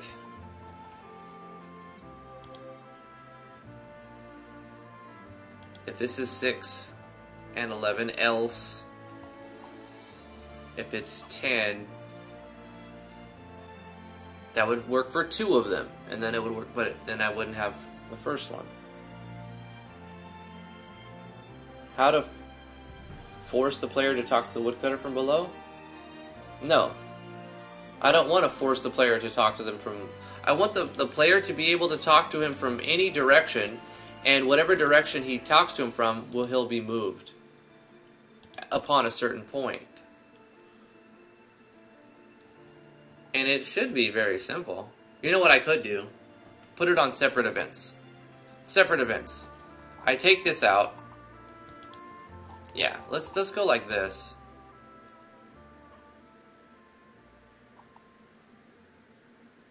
Hold on. This will be below characters. This is move player. We'll just say north. I'll use north, south, east, west. Top, bottom, left, right. Move player from top. And if it has, we'll use a variable. We'll use a variable.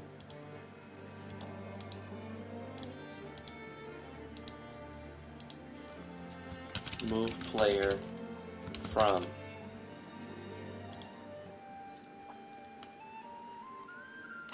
Variables won't work, will they? Yeah, they will. No, they won't. Because two of them will run at the same time if it's two, and then three will run if there's three. I really need to do a switch for it. I'm not using this, so I need to remove it. Okay. I don't want to use 4 switches for this. I could movement route and then self-switch things. That's even more complicated. It just uses less resources. Move player top.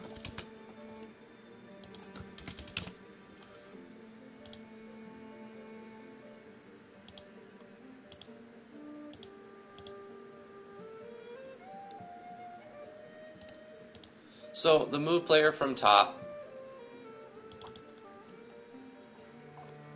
is going to take, wait, which one is that one? That one is 6, 9, Takashi. So we'll take this, we'll take this movement route,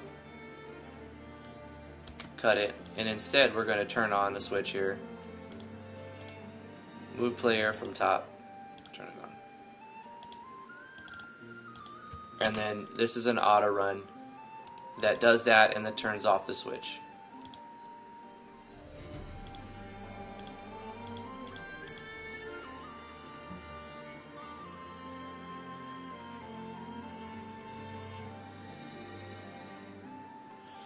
Yeah, I've done that before, Ahmed. I've also put like rocks around things and like, you know, force the player to like talk from a certain angle. You could do conditional branches looking for the player's facing and then jump to labels. That's the best solution that I've heard yet, Ren. Check the player's facing and then jump to labels.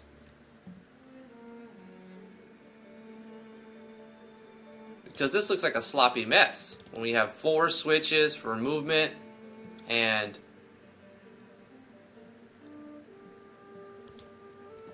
let me cut this first.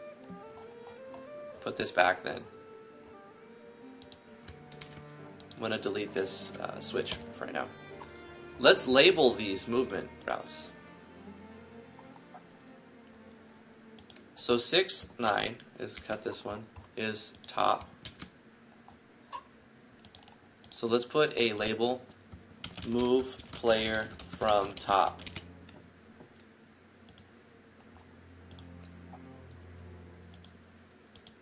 And then top, and then 6, 11 is bottom. Let's put another label here. Move player from bottom. Let's copy this. And then 5, 10 is left. Move player from left. Copy this, paste this. Move player from right.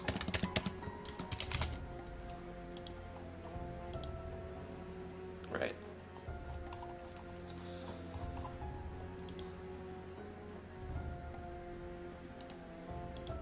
And then what we can do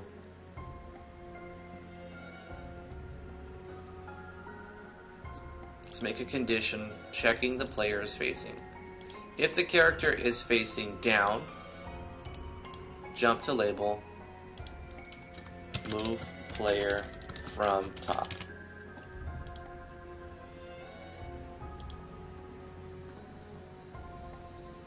Another suggestion, how about you talk to the woodcutter and you accept his services? He would tell you to come in to him tomorrow for the lumber, sleep in the inn. I could do that too. Will Black says, couldn't use a script call as your conditional branch and enter game variables .value equals A, and yes, I could do that. But I'm afraid it'll just do the same thing. I'm assuming it would work the same way. 50 Mira Gaming says, I have to start my project from start again. It happens. It happens. Look at your old project now as a sample project. Just take ideas that you use from it. Maybe some maps if they're able. You can copy paste from one project to another. Remember that, Mira.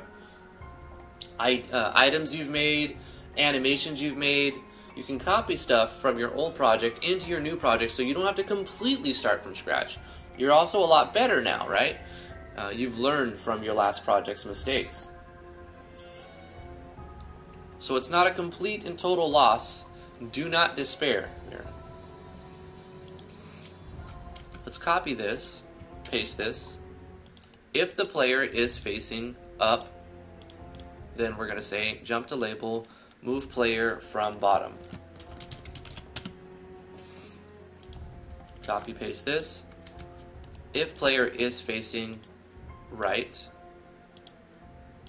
jump to label, move player from left. Copy this, paste this. If the player is facing left, jump to label, move player from right.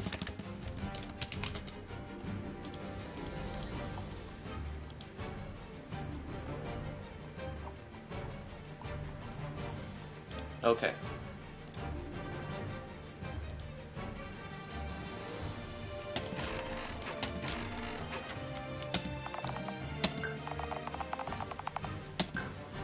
Okay, it works from the right.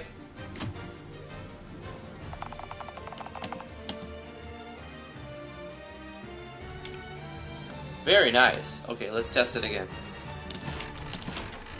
From the bottom.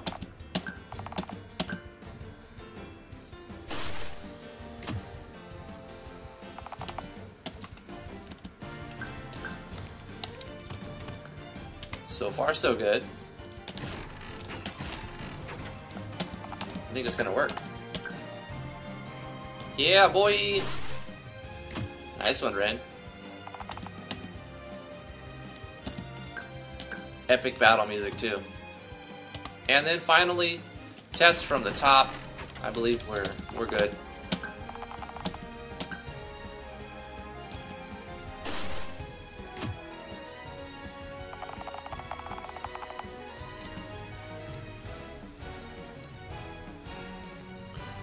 I want him to go left, left, open the sound effect, right, right, and then start it. So let's add a little bit to his movement route.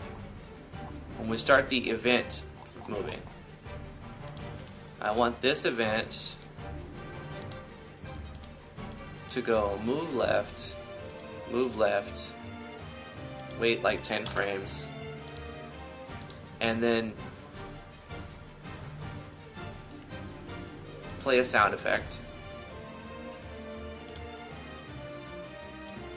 The door one.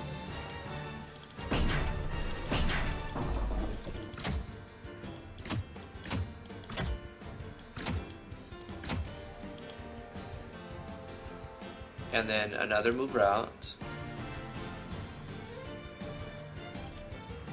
Move right. Move right.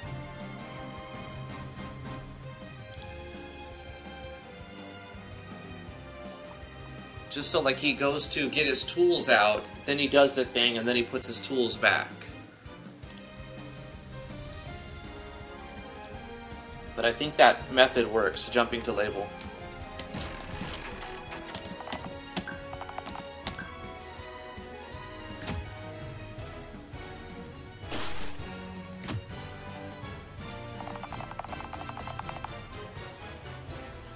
Oh, it's completely gone. You have to back it up from cleaning before. Oh my gosh, you factory reset and didn't back up your project? My condolences. That's terrible. Well, what I can say is, what you've learned while working on that first project, or whatever number it was, is still with you. Gets his stuff, goes down, puts it back. So there's a little weirdness in that. He's like going left and right, left and right. I want to fix that real quick. Right, Mira, you worked on your project a little bit, or a lot bit, whatever amount.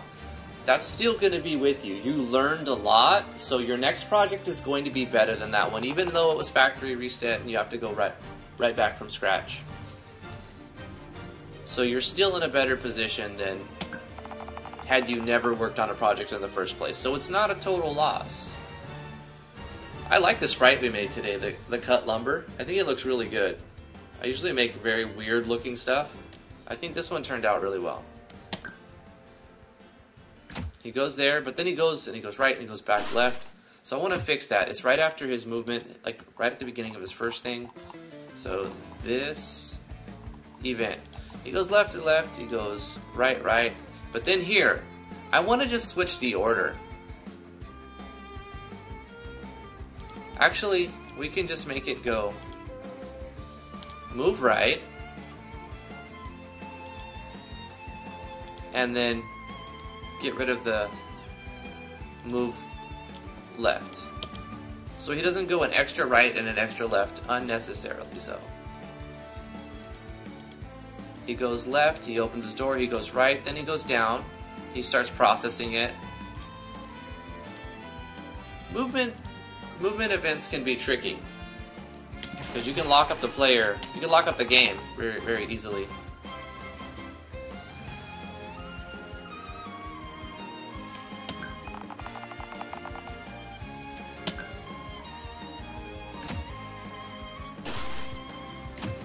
Yeah, that's better.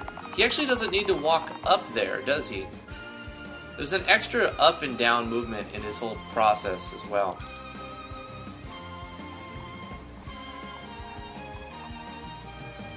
I'm going to change this to weight 20.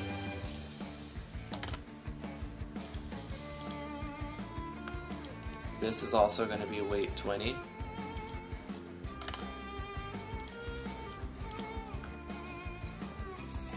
After the animation, he doesn't need to move up and move down. So let's get rid of the move up.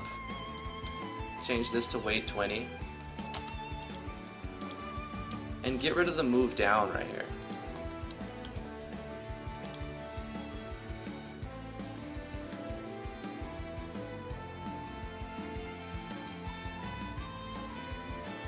And then he talks, and then he goes up. And left, left, turn down.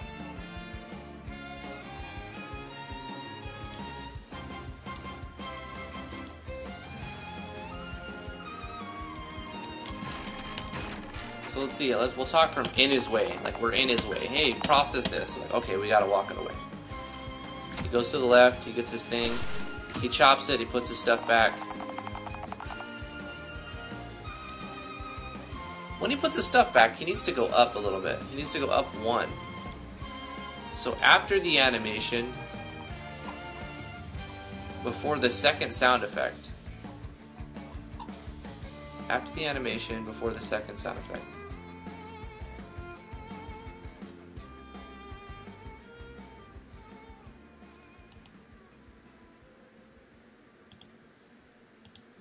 Move up.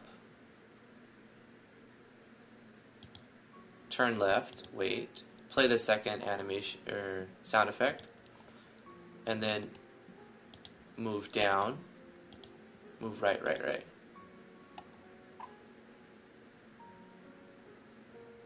There we go.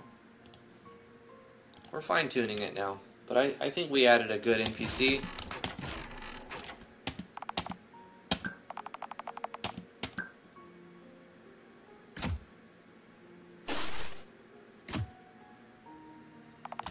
You know what we should do is repeat the animation a little bit and add some time so it feels a little bit more like a process is happening. Where we're at the animation. So we're add a wait here. Just a little wait. Let's just say half a second. Copy the animation, play it again. And then copy that process again. Copy, paste. So you get bop, bop, bop.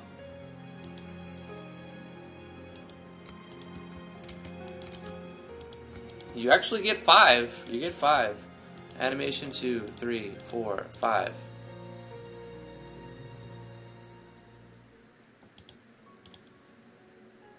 The entire thing happens a little too fast.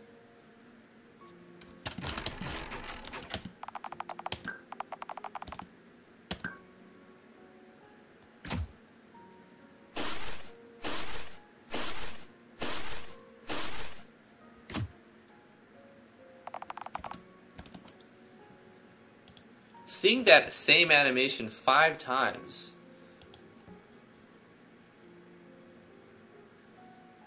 doesn't look right. What if we just play the sound effect 4 times and then the 5th time there's an animation?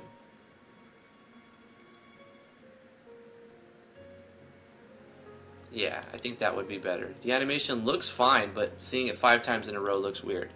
So we don't need this event over here.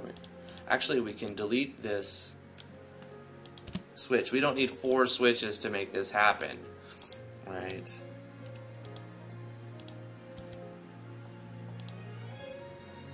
We just use a label. Much, much better. So let's go to where we're playing that animation, and instead of playing the animation 5 times, we just do a sound effect 5 times. Play sound effect. Chop. And we can even vary, add some variance to it.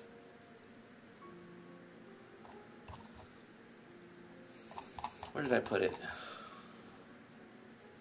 Wood chop. Yeah, let's start with 100.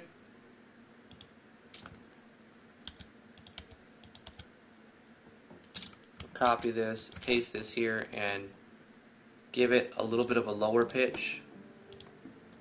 Copy this, paste it here, give it a higher than the first pitch. Copy this, paste it again, give it maybe like even lower. 1, 2, 3, 4. And then at the end, copy this, paste it, and give it an additional back to where it started.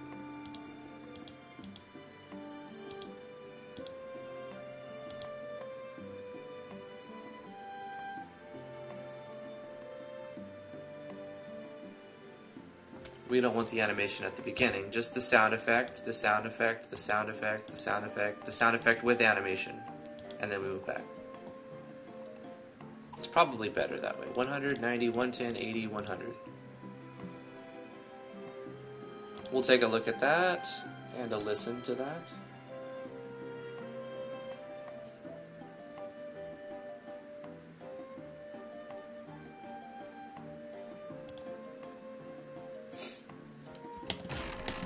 Yeah, 5 swirly wind things is definitely not what I was going for. Swirly wind thing kind of works for 1. Yeah, like, you got your item. That was more accurate to what I was thinking. 2, 3, 4. Here you go. But we also need like a you got something confirmation, right? We need the event to give us the notification that we got the items, what we've attained. We've lost the stuff, but we've also gained things now.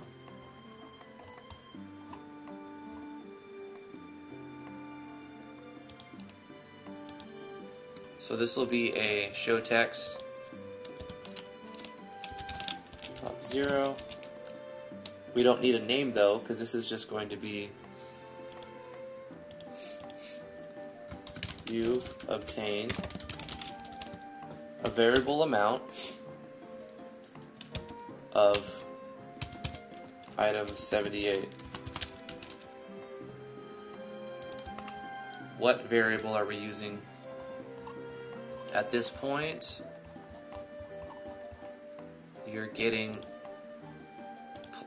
cut lumber plus wooden log count. So we're going to use wooden log count variable since that's the... But we reset that back to 0, didn't we? So we need to cut this and reset it back to 0 after we reference it again. You've obtained something something. Set the variable back to 0 at that point because we needed to store that value so we can reference it right here. We're looking at variable number 94. So we're not setting it to 0 and then doing this event.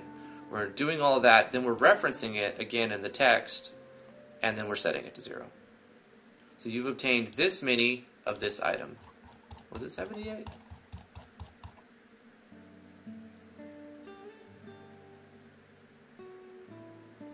Cut lumber is 78, yeah. Let's see. Oh, another thing. I want to play a confirmation like another sound effect, you know, like play sound effect, the one I recorded with the ukulele. Or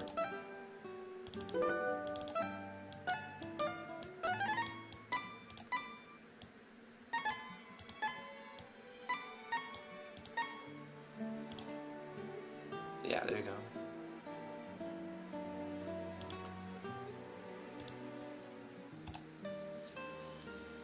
All of this makes for a more polished event.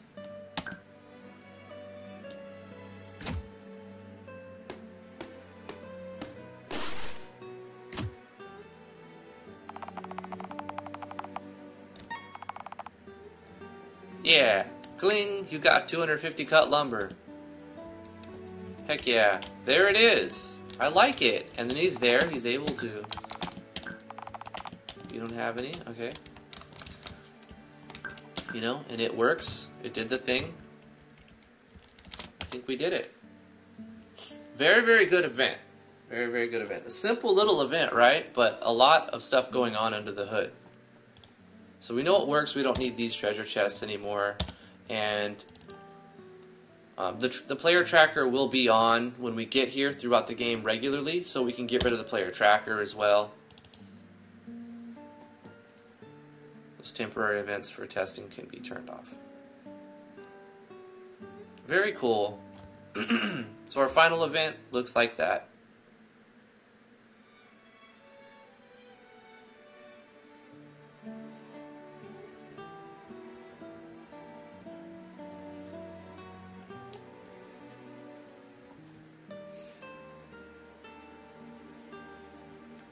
You finished the future diary?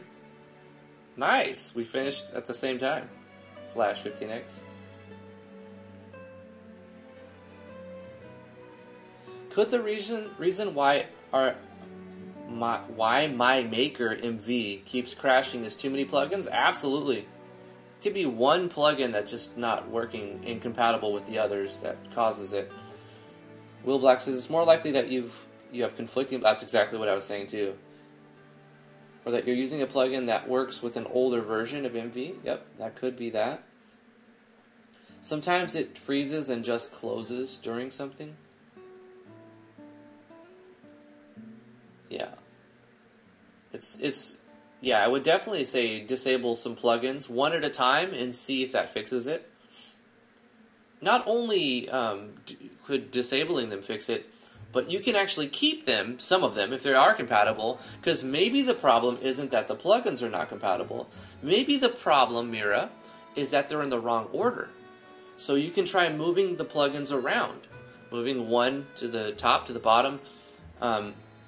You could try disabling them one at a time, turning this one off and testing where it freezes. If it fixed the problem, then you kind of most likely have isolated the culprit, and then try to turn it back on but move it around. Move that plugin that's the problem plugin around. Just put it at the top, put it at the bottom, put it underneath major plugins, and see if that actually works and fixes the problem for you. But anyway, guys, thank you so much for coming to the live stream. I've got to end it right here today. We did a fantastic job. Thank you so much, everybody who came to the stream, those who threw bits at me. TR Vado, Damian, as always, thank you so much for the donations. You're a baller. You're boss, man. Appreciate it. Everybody come hang out on the Discord. Links in the description below. Subscribe to the YouTube channel if you're new here. Like this video if you like things ever. Follow me on twitch.tv/driftwoodgaming. Follow me on twitter.com/driftwoodgaming. I have a website, driftwoodgaming.com/games, if you want to download my last RPG Maker MV game for free. All the stuff is there in the description below. Thank you guys for coming. I gotta go. We'll see you guys tomorrow. 10 a.m. to noon Eastern Standard Time. Monday through Friday. Fridays we do different stuff, but Monday through Thursday we usually work on Natural Explorers until it's ready to be kicked onto Steam. Whore out your Patreon. Yeah, I gotta do it, man. Patreon.com/driftwoodgaming if you would like to support what I do. Thank you for reminding me, Damian. Bye, guys. Mwah! Fantastic work today. Thank you for the feedback.